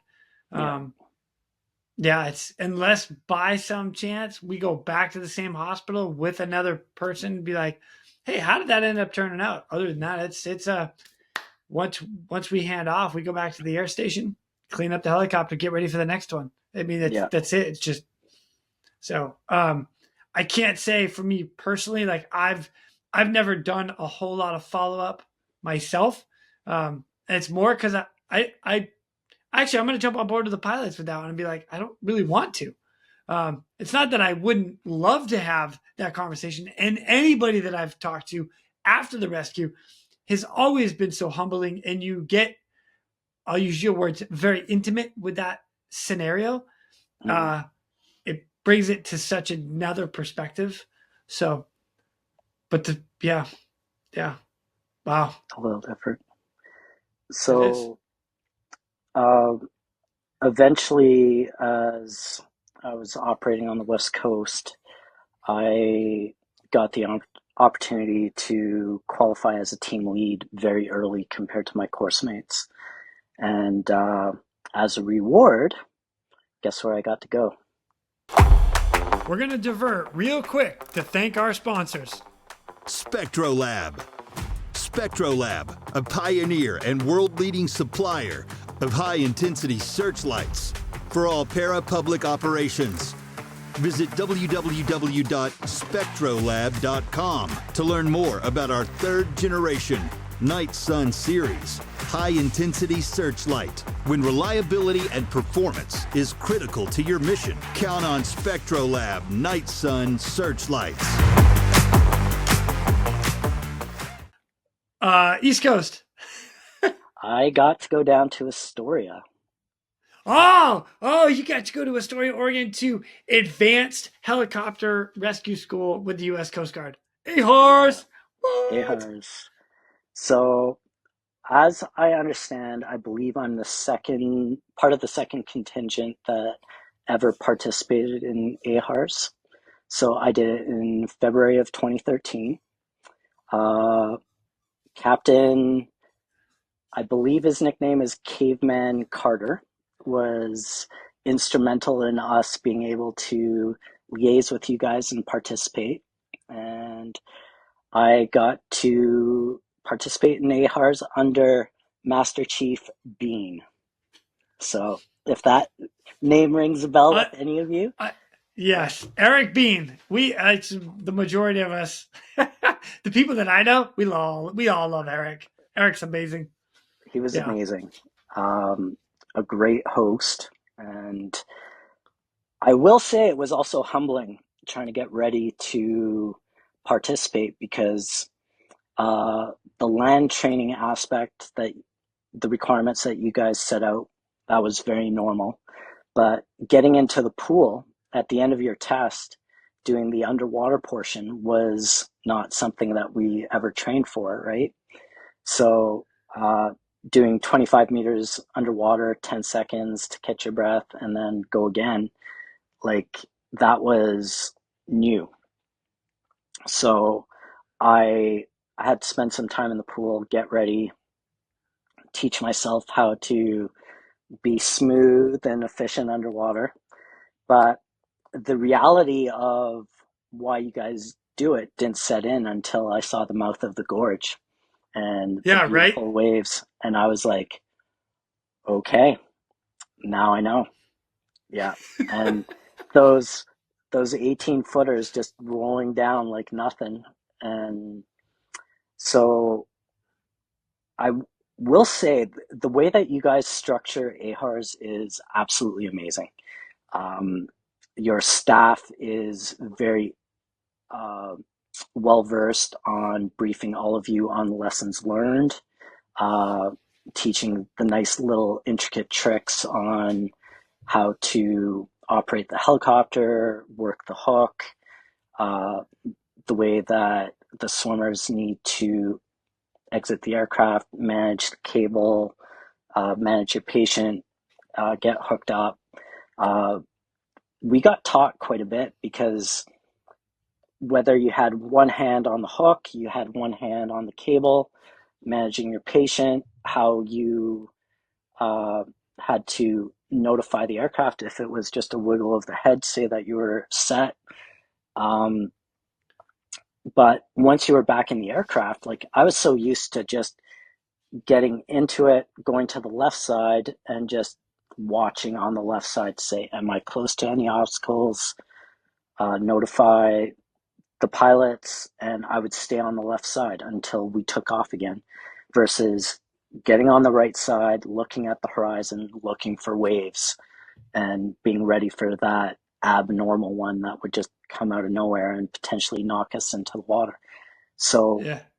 We had to sign a lot of waivers because our safe training practices, like we never went in water more than 5 feet high.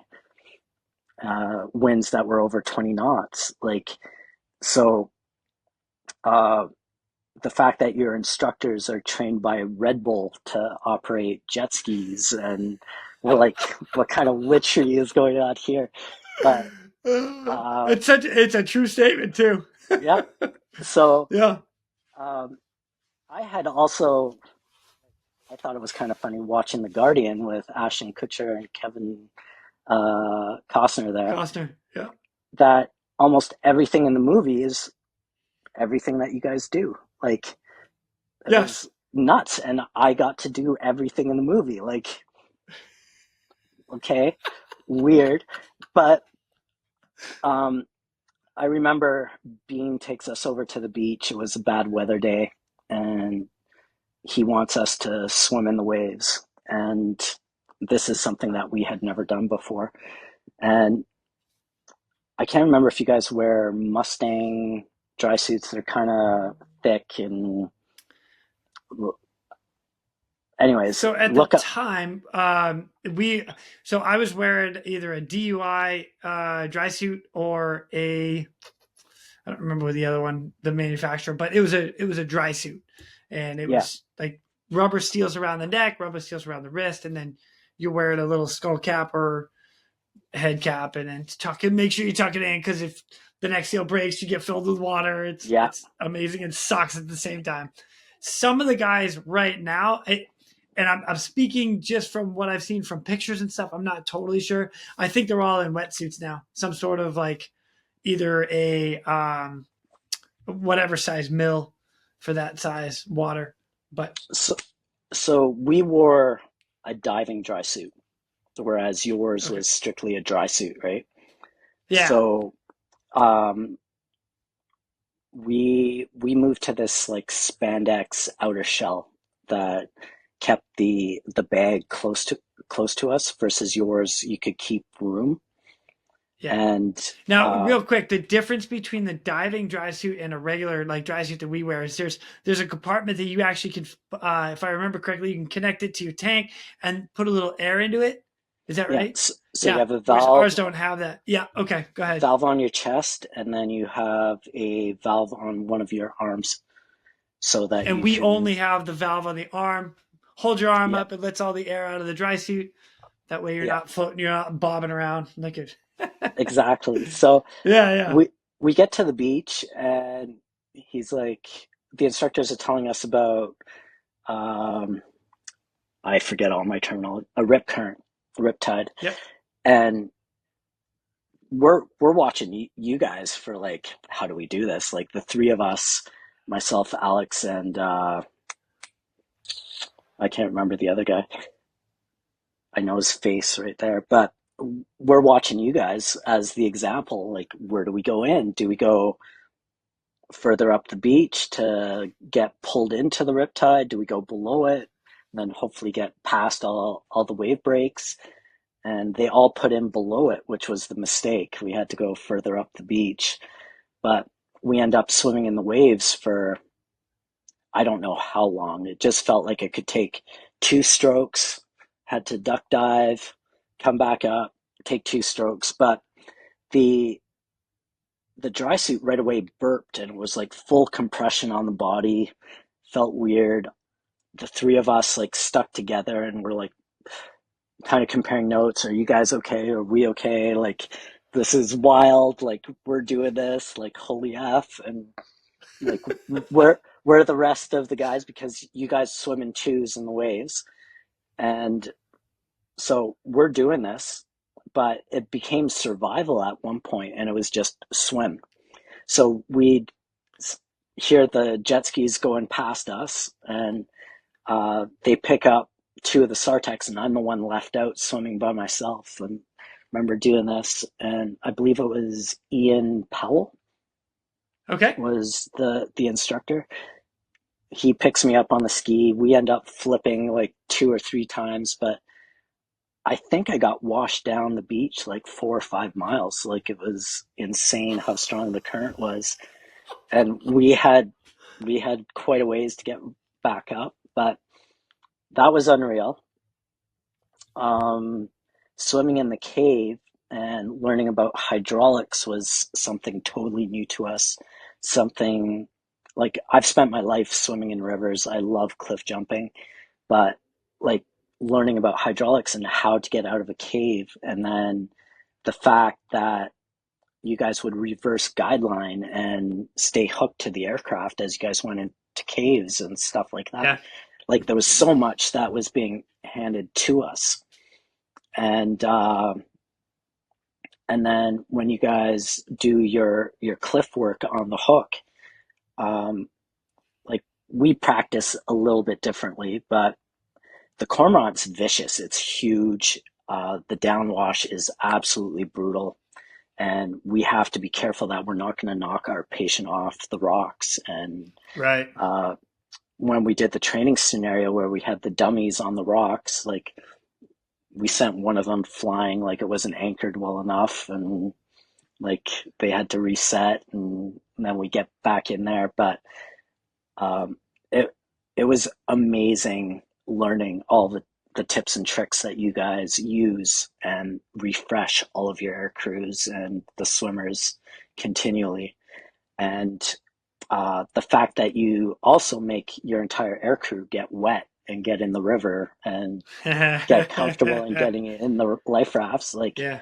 that was Yeah. good. But for some reason, because the dry suits are considered life-saving equipment, they don't want them used in a training scenario. So we didn't come with extra equipment, so our air crew never got wet. But Oh, gotcha. Okay. But what I noticed was, even though we might have inspection cycles, like, your aircraft isn't very tall, so your hook operator, hoist operator is always on his knees, and the seams go bad really quick on their dry suits. And some of the guys had ones that were leaking as we were swimming up the river to the life raft, and remember doing that. And yeah, the experience was absolutely amazing, and one of the best gifts I was ever given early in my development as a SARTech. That's amazing. I'm so glad you got to attend that school. So I've been twice. I absolutely loved going to advanced swimmer school, and it was, like you said, like pounding through the waves. So you're trying to get from shore through the breakers, like through the surf break, and then getting into the cave, the hydraulics to get up on rocks, like your timing stuff. And then the other one, going into the cave and all the discussion about that. There's more since I went through, because they do a lot of stuff off a lot of buildings now. Oh my gosh, it's amazing. And then my favorite is like the last day, the survival day. They take you offshore, they drop you out, you do a free fall out of the 60, or I think it was out of the 60. They leave you with a little raft, and then they leave you there for like an hour and a half or so. And I remember going out with my boy Joe Metzler. Joe's out there like looking at, he's like bird watching out in the middle of the ocean. Me, I'm getting seasick. I'm throwing up everywhere. It was terrible. I remember like, please come get me. This is miserable. Joe's like, oh, I saw this bird. It was so funny. But one of the other things about that school, which I took a lot away from, is like I'm very comfortable in the water, and I found myself like I'm on vacation with my wife. I'm totally going off on a side story here, but Yeah. so we're on vacation in wherever we're out snorkeling somewhere, and she's comfortable, but she's not nearly as comfortable as I am. And they're like, "Hey, don't go in such and such an area because there's like the way the waves go, they go up over this rock." And I'm like, "Cool, I'm in." So I swim over there. She gets scared to death. She's like, "I'm bailing out." Now I'm just following the hydraulics to the rock because I know it and I understand it and it's super comfortable. But to backtrack to you, Not every. awesome school. It's like it's amazing training to get down there. Yeah. Highly recommended for any service that can get in there. Highly recommended if you're going to do water work anywhere. So it's worth it. So talking to some of the boys, it sounds like they're trying to restart joining you guys on AHRS. So hopefully there's Canadian contingents going again. But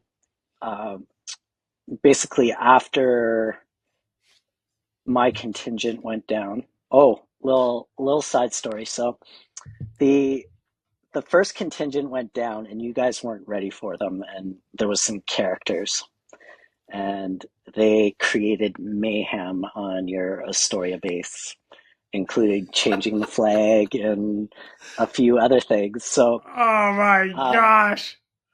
what I didn't realize, and what none of us were prepared for, was how prepared your swimmers were at the airbase for us.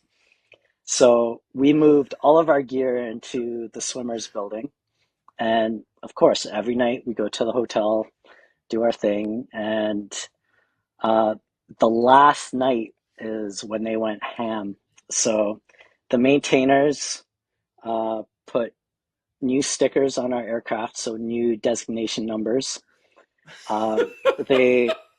The back of it was dirty, so they did like a negative cleaning of it to put Astoria in it, and then whatever the symbol is for the air station.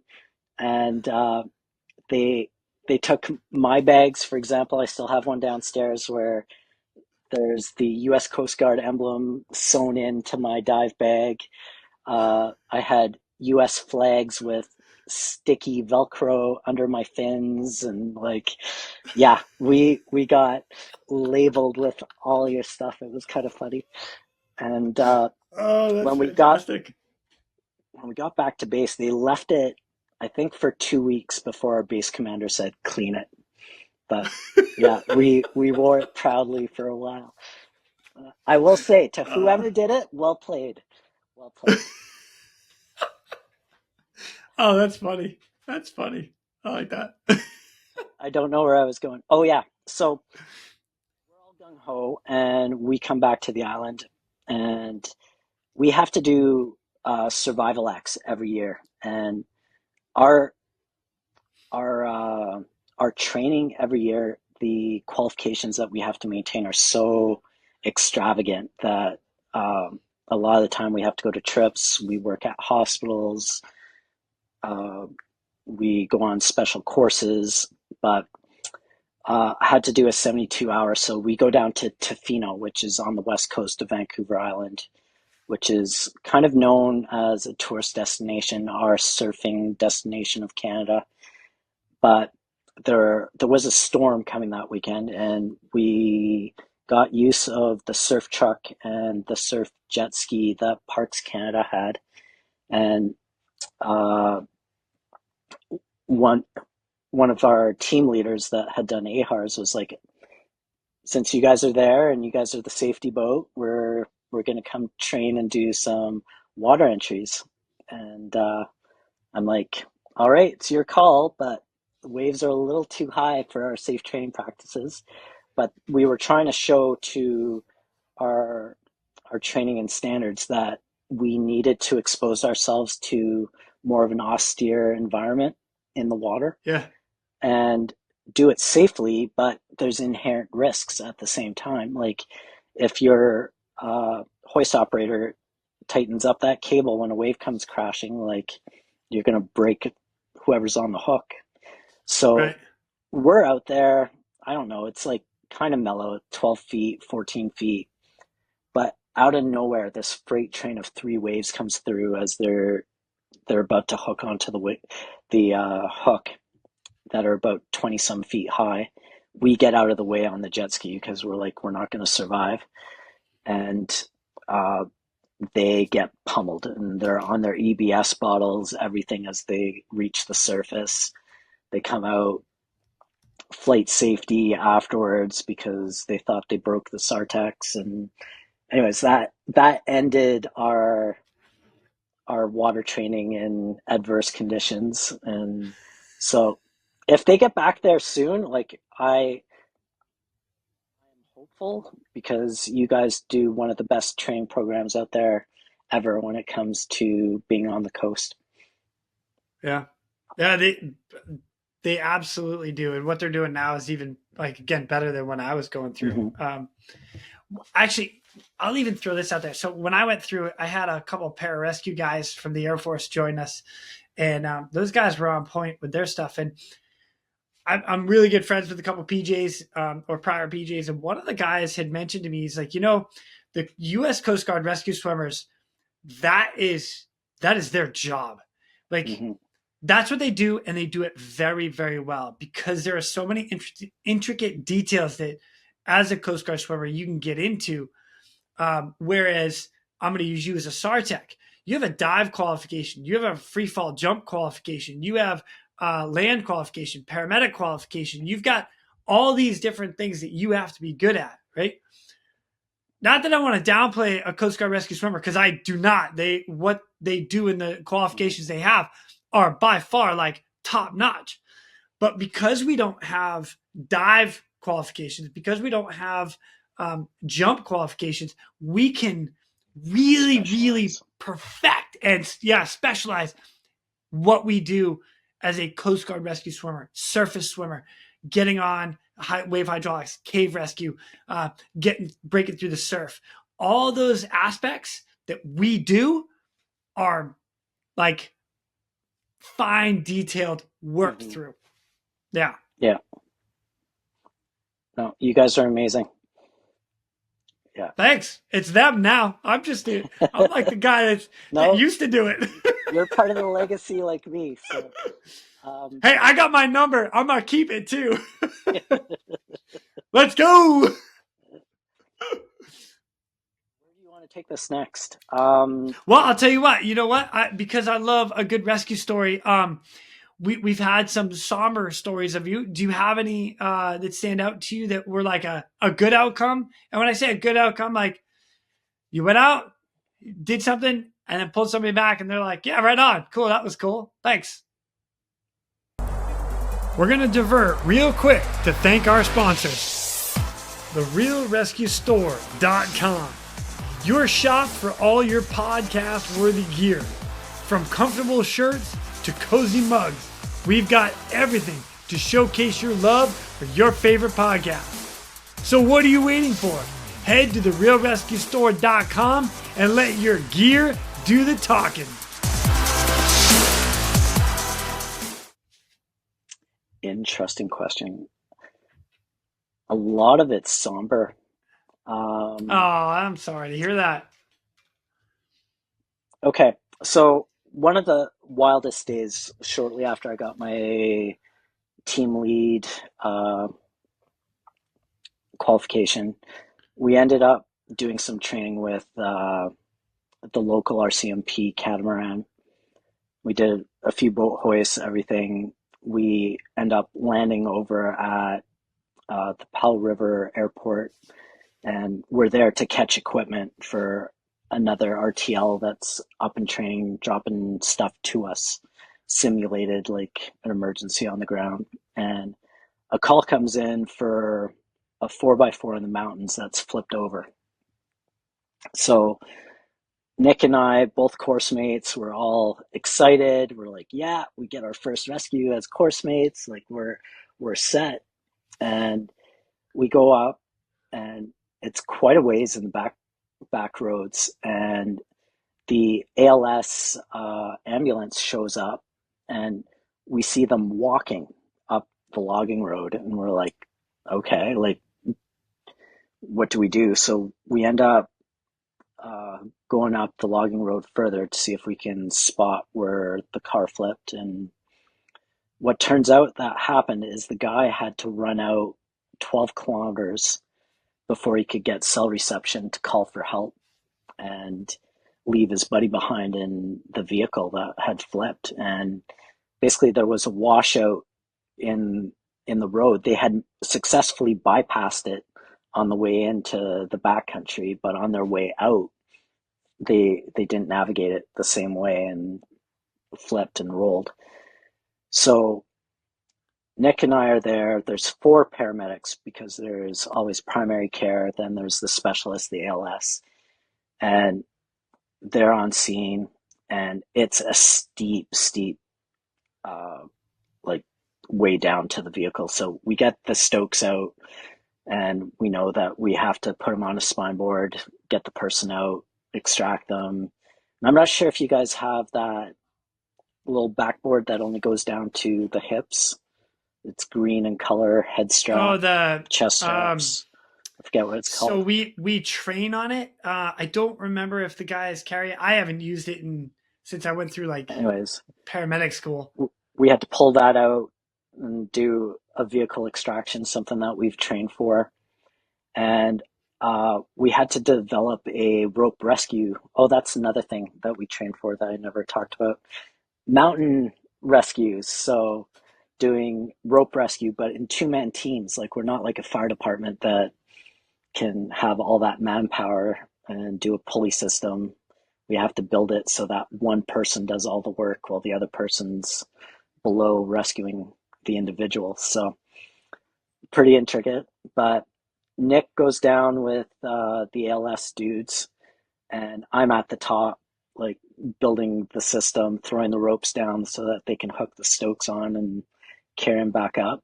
And then we had to devise a efficient system to get the paramedics into the aircraft as we got the patient back up, because they didn't have harnesses, and the aircraft could only stay on station for so long. So we grabbed one of the ALS guys. He took my harness. We put him on the hook. He was the first one up. And then Nick went up with the patient. As the hook came back down, my harness went back on the hook. I had to get dressed quick. And then I doubled up the other ALS guy. And we end up going to their vehicle and transferring everything at the local airport. And Nick and I are just like high-fiving. We're like, yeah, we're brand new. We got this. It's like amazing. And then the sat phone goes off immediately right after. And they're like, okay, we've got a crash, Jet Ranger, and everyone's made it out except for one person that's missing. And it's starting to get dark. So we go out. I'm the team leader and the aircraft commander. For some reason, it's always Jean. And he's like, Sean, like, your call here. I just done swiftwater rescue. And I'm like, if we're pulling somebody out, I need to be downstream. I can't be upstream. Don't want to get pinched against the aircraft. Everything, the current's strong. Like, only one knot of current is enough to drown me, right? So Yeah. Get on scene, and I get partway down, and I can see the guy's fishing pants caught up in the wreckage of the aircraft, and I just call it off, and I'm like, send in the RCMP, guys underwater, we're done. But yeah, for myself and one of my course mates to execute a rescue, like, that one was like huge high five. Yeah. Woo! Yeah.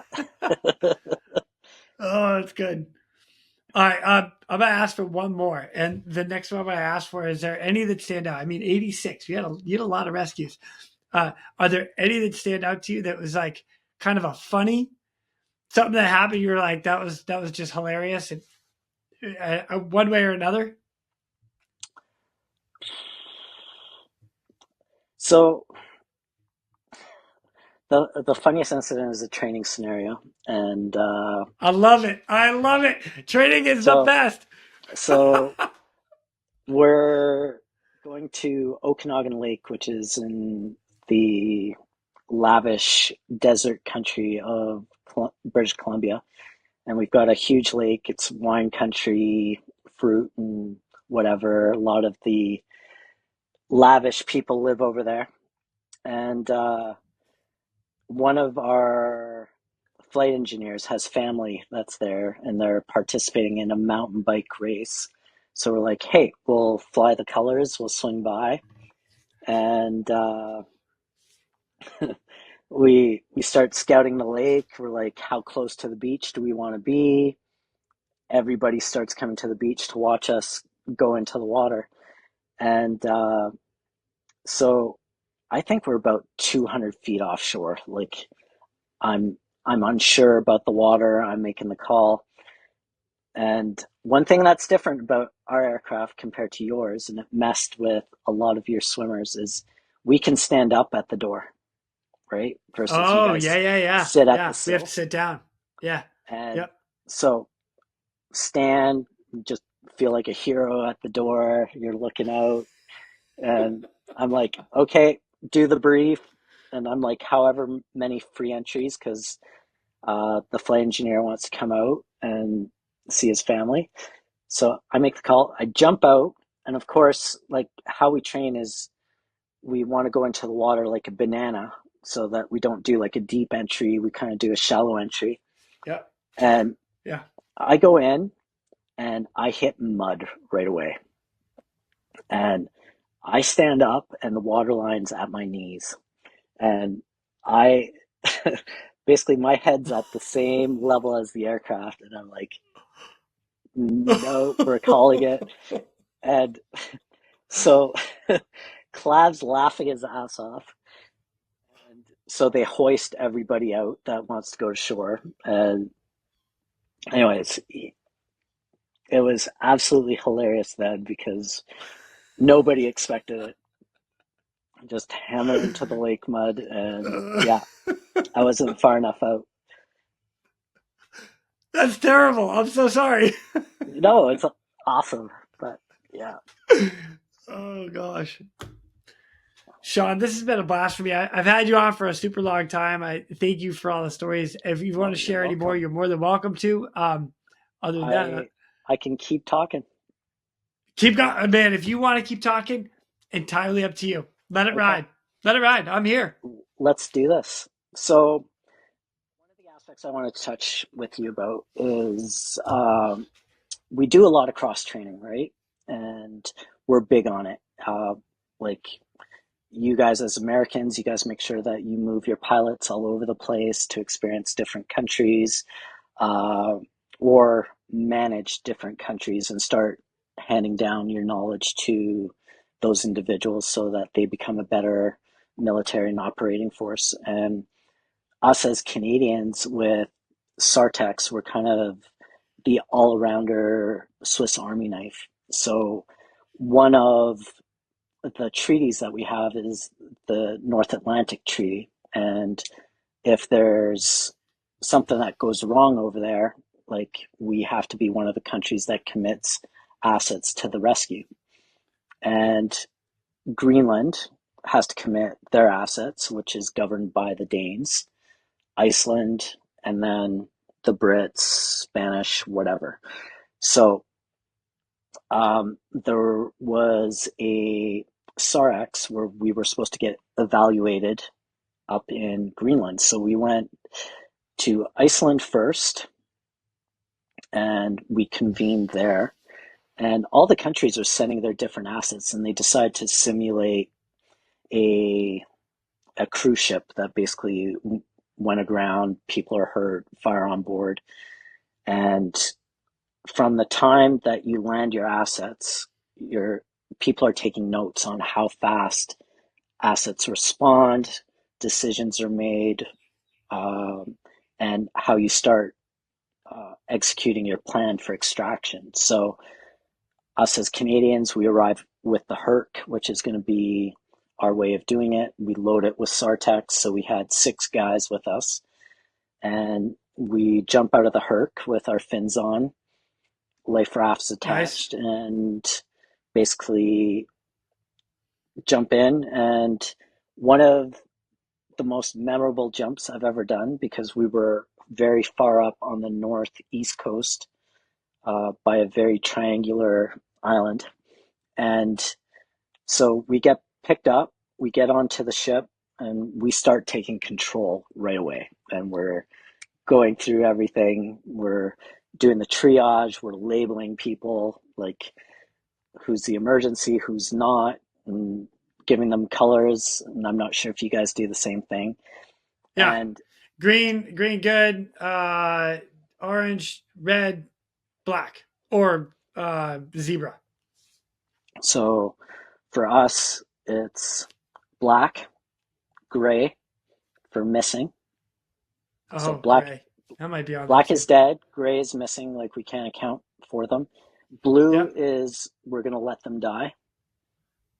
Oh, Red okay. is like critical. Right now, yep. Yellow is hurt, requires assistance. Green does injured but does not require assistance, and then white being a-okay. You know what? You're probably accurate with most of that. I'm a little bit off. I'm gonna look mine up right now, but keep You're going. rusty, but I am dressed. It's terrible. so we get on board. We're doing the triage, and one of our team leads is like, "Where's the captain of the ship?" And one of the Dane sailors like presents us to the captain, and we're like, "Start sailing south to the nearest airport." And he's like, "What?" And we're like, "Yeah, we're telling you start sailing south." And right after, the Dane brass calls full stop to the exercise. And our RCC evaluator that was there starts tearing into them. So all of us Canadians get thrown off the ship and onto Greenland. And we have no provisions, so no food, no water, no nothing. And we basically don't have tents. We have nothing because we were supposed to be like taking care of. This exercise was supposed to like go a certain way, right? And so we end up radioing up to the Herc that we need a drop for a tent and stuff. So anyways, they had to RTB, but we assumed that our hosts were going to take care of us. So we didn't have food, we didn't have nothing. And one of the serious guys is what they're called. It's a Dane soldier. They're basically a dude like you and I. They have to be single, and they're given dogs, and they patrol Greenland solo. Like, it sounds like the most hardcore job I've ever heard of. And so this one guy decides to give us scraps from the brass meal, and that's what we get. He's like, "Here are the leftovers, dig in." And that's what we got. And What? so the following day, they, I'm pretty sure this is how it developed. Yeah, it went that way. And we were upset. So the brass wanted to restart the exercise. And as a protest, we basically said, "You guys fumbled the X, we're out." And they begged us to stay. And we're like, "No, send the helicopters, send us to the airport, and the Herc's on its way to pick us up. We're out of here." And it it was an amazing experience, but it was really interesting to see how different countries love to showboat and show off their assets and say, "Here's my capability. I don't care how the exercise goes, but I'm fat, drunk, and happy. I'm the leader of the military, and this is what we can do." And just to see the different way that the Europeans work, like with blow up tents to make a medical facility, the portable medical equipment that they have that they could relocate was amazing. But yeah, um, that was kind of funny. But got out of there, some very hangry big SARTechs at the end of it. And yeah, and I also got the opportunity to cross train with the Swiss. And Oh, right, I'm right on. so they've got a public rescue system over there that they have to pay for called Riga. And Switzerland is a small country. And basically, from the time a call comes in to them being on scene, they promise they can do it within 7 minutes as part of their 7 minutes? yeah, like it's Holy smoke. insane. Wow. So uh, they have the choice. So front end's always the same, but then the guys on the hook, it depends if they need a doctor, if they need a so-called rescue specialist, they go on the hook and they do a lot of long lining. They don't do a lot of hoists and very different equipment. And just seeing the way that they were outfitted, the way that they worked versus how we do, where we've got basically one, two, three, four, five SAR stations across Canada, like Yeah. versus their immediate capability of responding was eye opening. And then uh, I sent you the video, but Yep. the most memorable trip I've ever done was taking a helicopter from Newfoundland and flying all the way to Iceland. Which is So a super long fight, by the way. slightly, and a lot of hops. And Yeah. um, crossing Greenland in a helicopter, like mind boggling. Uh, the icebergs, like I've never seen before in my life, the blue ice, and the fact that the ice sheet over Greenland is at 10,000 feet. Oh, it is? Oh, I didn't know Yeah. that. Oh, So that's we're up there. flying Wow. super high in the helicopter as you see the ground coming up to you. And yeah, the scariest hop I think we did was from the east coast of Greenland to Iceland. And we were taking on ice. And yeah, uh, anyways, we had to change altitude. We dropped off radar. ATC was just like, "Where are you guys at? Please call us." And on the helicopter, we have UHF capability. So we jumped on old school tech to reach them, and then showed them the way to reach us by satellite.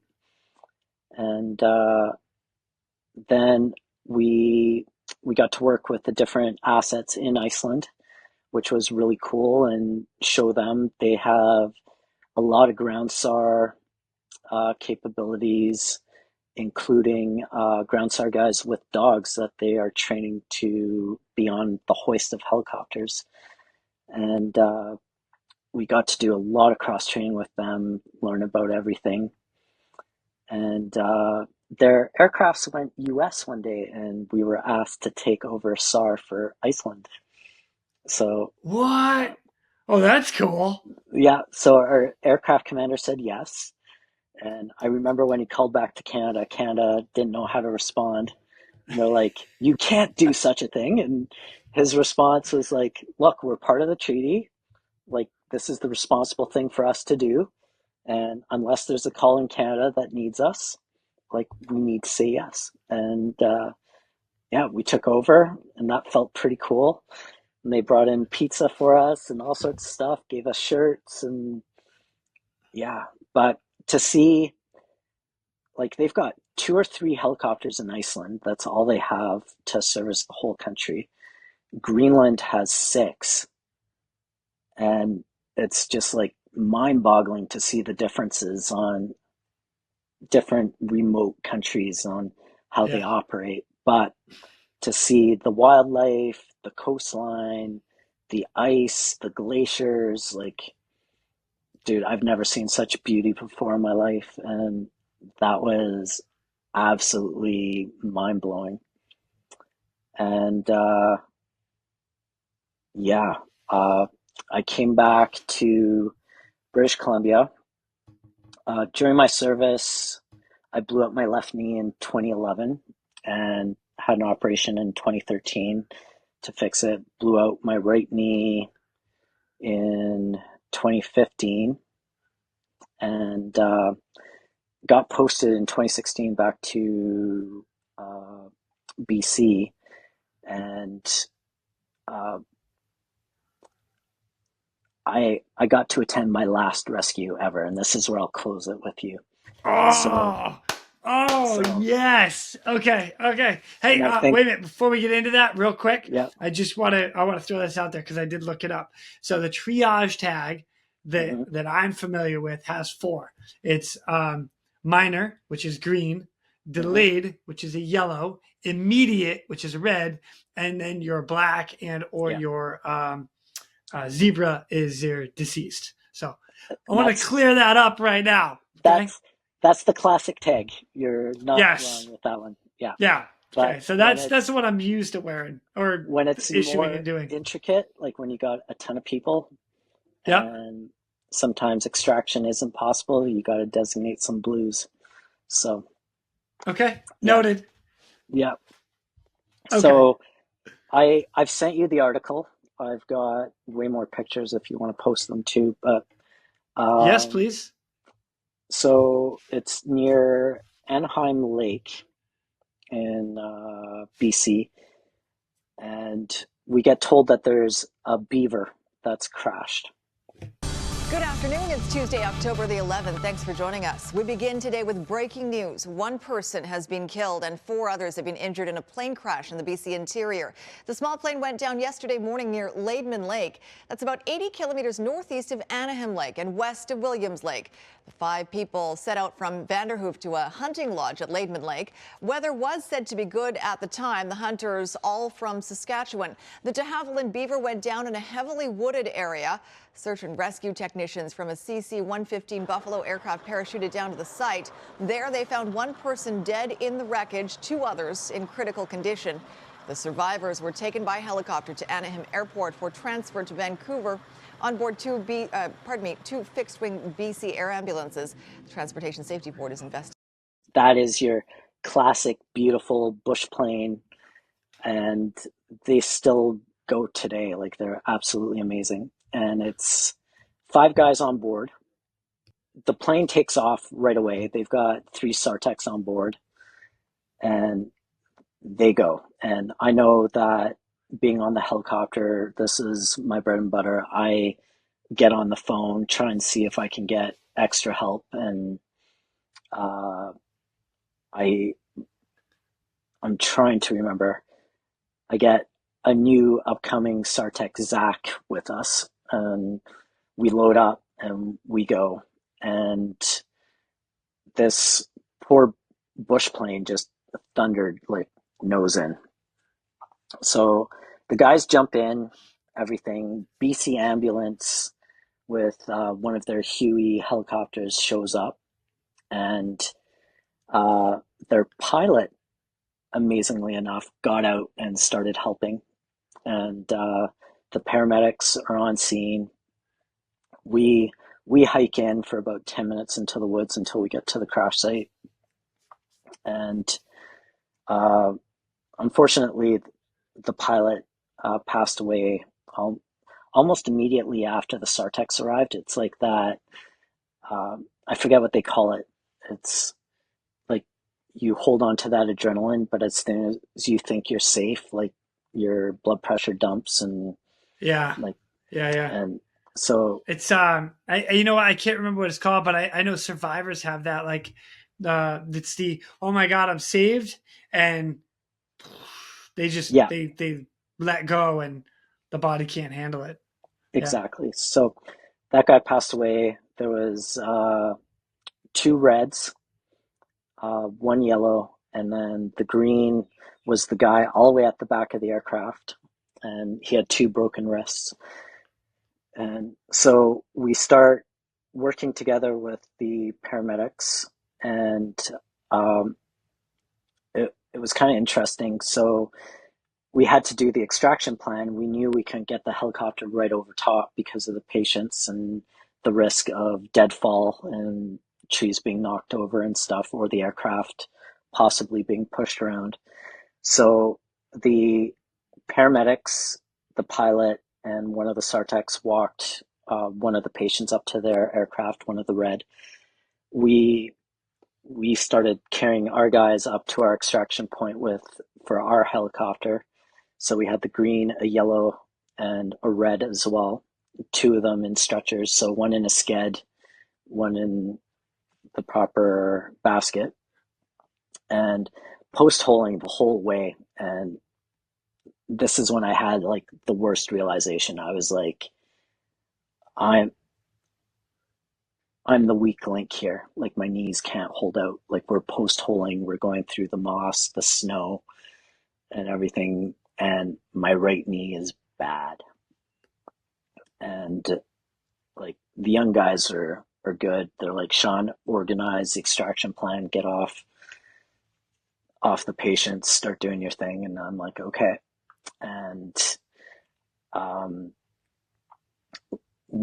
unfortunately, because some of the SARTechs jumped in and they left their helmets with their equipment, which was quite a ways away, they didn't have proper head protection and other things. So those were the first guys I just needed to get up into the helicopter right away, so that they didn't have hypothermia or wind chill.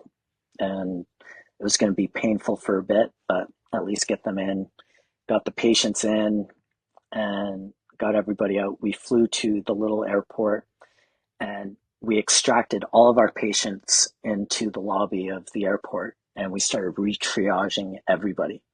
So in the lobby of the airport? Yeah. Wow. Yeah.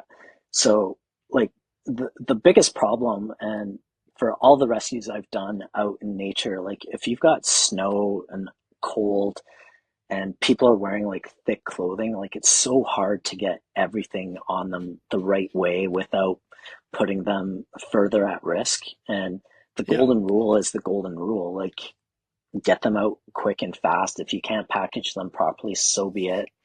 Just get out and get everyone safe that should be safe, and stop putting everyone at risk. So we stabilized, re-triaged, and then with the help of the paramedics, we reestablished which of the reds needed to go to what hospital, which specialist did they need to go see, and then the yellow and green were less of a priority, and we could just manage them where we needed to go.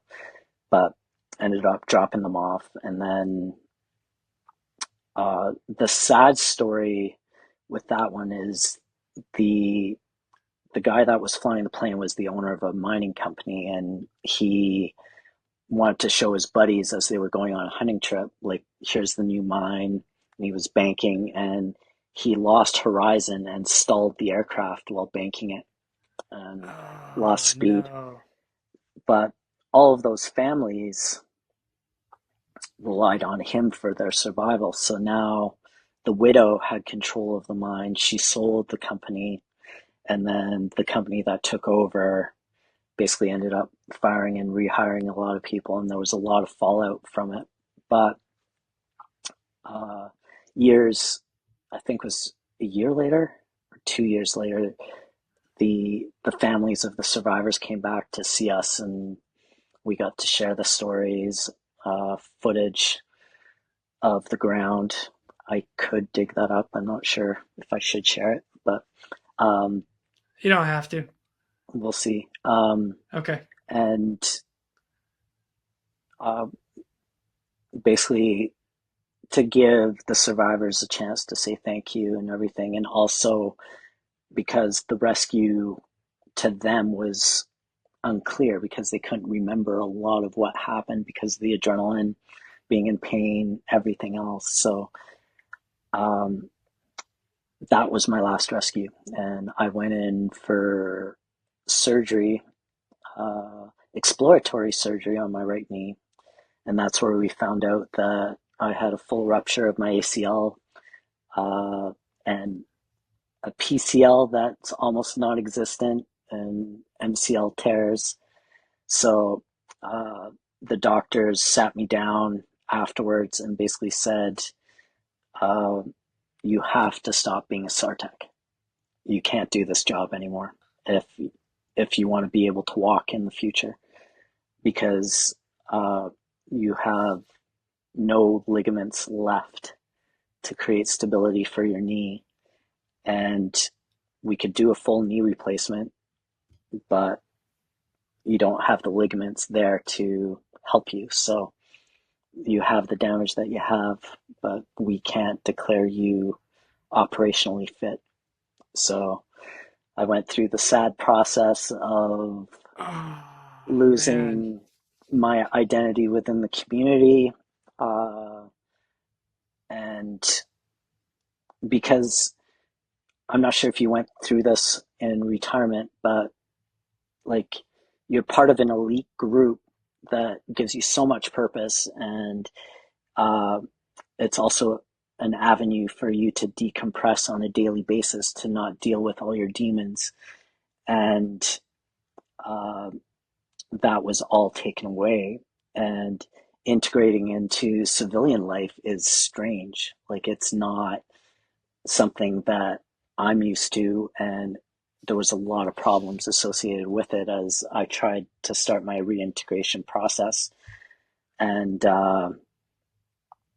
yeah, not a healthy road for quite a while. But yeah, once you lose that family and that community, you've got to face everything that you've been through in our careers. And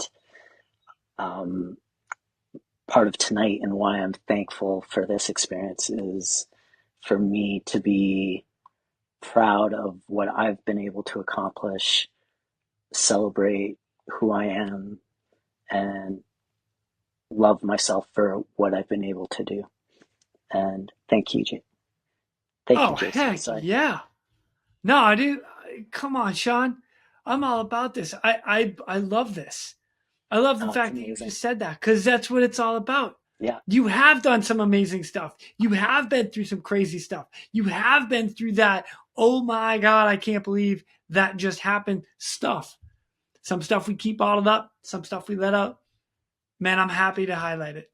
I'm happy that we have this opportunity right now. Oh, thank you so much. Heck yeah, man. It's well deserved. Come on, big guy. Let's go. I got you. It was good. I got you. Yeah. Thank you so much. You're welcome. Dang, Sean. I'll tell you what, man. Thank you so much for sharing everything, your entire career. This has been incredible. And even more so for me, the little peek into the Canadian SARTech world. Like, this is the first time I've really had a detailed anything with you guys. Mm-hmm. So I really appreciate that. And so I'm going to follow up with two more questions. One, for people that are interested in getting into the Canadian SARTech world, just a couple brief steps. Like, how does that happen? Like, what is a guy like, let's say Bob? I don't know who Bob is, but Bob wants to be a Canadian SARTech. What does he got to do to go do that? He has to join the Canadian military. He has to do, I don't know if the requirements have changed, but 3 to 4 years of service before he's allowed to apply for a trade transfer. And at that point, he needs to go see the Public Affairs Personnel Selections Officer and meet the requirements and get approved by them to go through the application process. And then it's totally on Bob to be who they want and be selected for selection. Okay. Sounds like a little bit of a some work. So there's a lot of work. And what did you say that your commander said to you? Don't quit. Don't give up. Yeah. Come on, Sean. Just don't quit. Yeah. Oh, like, I love those words. Just don't quit. I dig it. All right, one more question, Sean, and then I promise I'll let you go because we've been on for a while, and I appreciate it. But all right, all your experience. All right, you had quite a few years in the service prior to being a SARTech, and then going through all of your training as a SARTech, including going down to AHRS with us, Coast Guard Rescue Swimmer guys. What? 86 missions called out. Advice that you would pass on. So something that you've learned, something that stands out to you, be like, you know what, boys, this is what I would tell you from my experience. What would it be? I think the biggest lesson I've learned now as I reflect is live every day to the fullest. Love everyone around you to the fullest extent that you can. Cherish those days with your family and live that day like no other without regret. That's perfect. That is a perfect way to finish this off. Amazing. Sean, I'm going to come find you. We're going to hang out. We're going to drink some beer together. And I know you're going to outdrink me because you're Canadian. Ooh. All that Busch Light you guys are drinking down there. Disgusting. Yeah.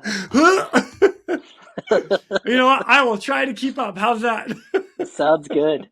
And then, because the introduction happened between the two of us through my brother-in-law, if the three of us could get together, that would be even more amazing. Let's make it happen. We'll definitely make it happen. So we'll be in touch after this, and we'll put something together. All right. Sounds amazing. Thank you so much. My pleasure. Thank you, Sean. And with that, ladies and gentlemen, we are out of here. Go. Now it's time for me to pull chocks and take off. But before I go, I'm always looking for the memorable rescues that people have done. If you have one that you're willing to share or know somebody who has a story, please feel free to reach out to me. I'd love to highlight it here at the Real ResQ. For everybody that is standing by for that SAR alarm, remember, those in distress are praying for a miracle. They are going to get you. So until next time, fly safe and swim hard. Thank you for joining me today here at the Real ResQ Podcast, powered by Vertical Helicast. We'd also like to say thank you to our sponsors for this episode. Anodyne Electronics Manufacturing, a leading manufacturer of trusted special mission avionics for law enforcement, aerial firefighting, and utility operators. Visit www.aem-corp.com and learn how AEM's digital communication and loudspeaker systems, avionics consoles, radios, and specialty audio products can support your most demanding missions. SpectroLab. SpectroLab, a pioneer and world-leading supplier of high-intensity searchlights for all para-public operations. Visit www.spectrolab.com to learn more about our third-generation Night Sun series high-intensity searchlight. When reliability and performance is critical to your mission, count on SpectroLab Night Sun searchlights. And Bell is proud to sponsor Vertical Helicasts and their vision to hold meaningful mission, safety, and best practice conversations in the helicopter industry. The lessons learned from these conversations will undoubtedly shape the future of both new and veteran helicopter operators.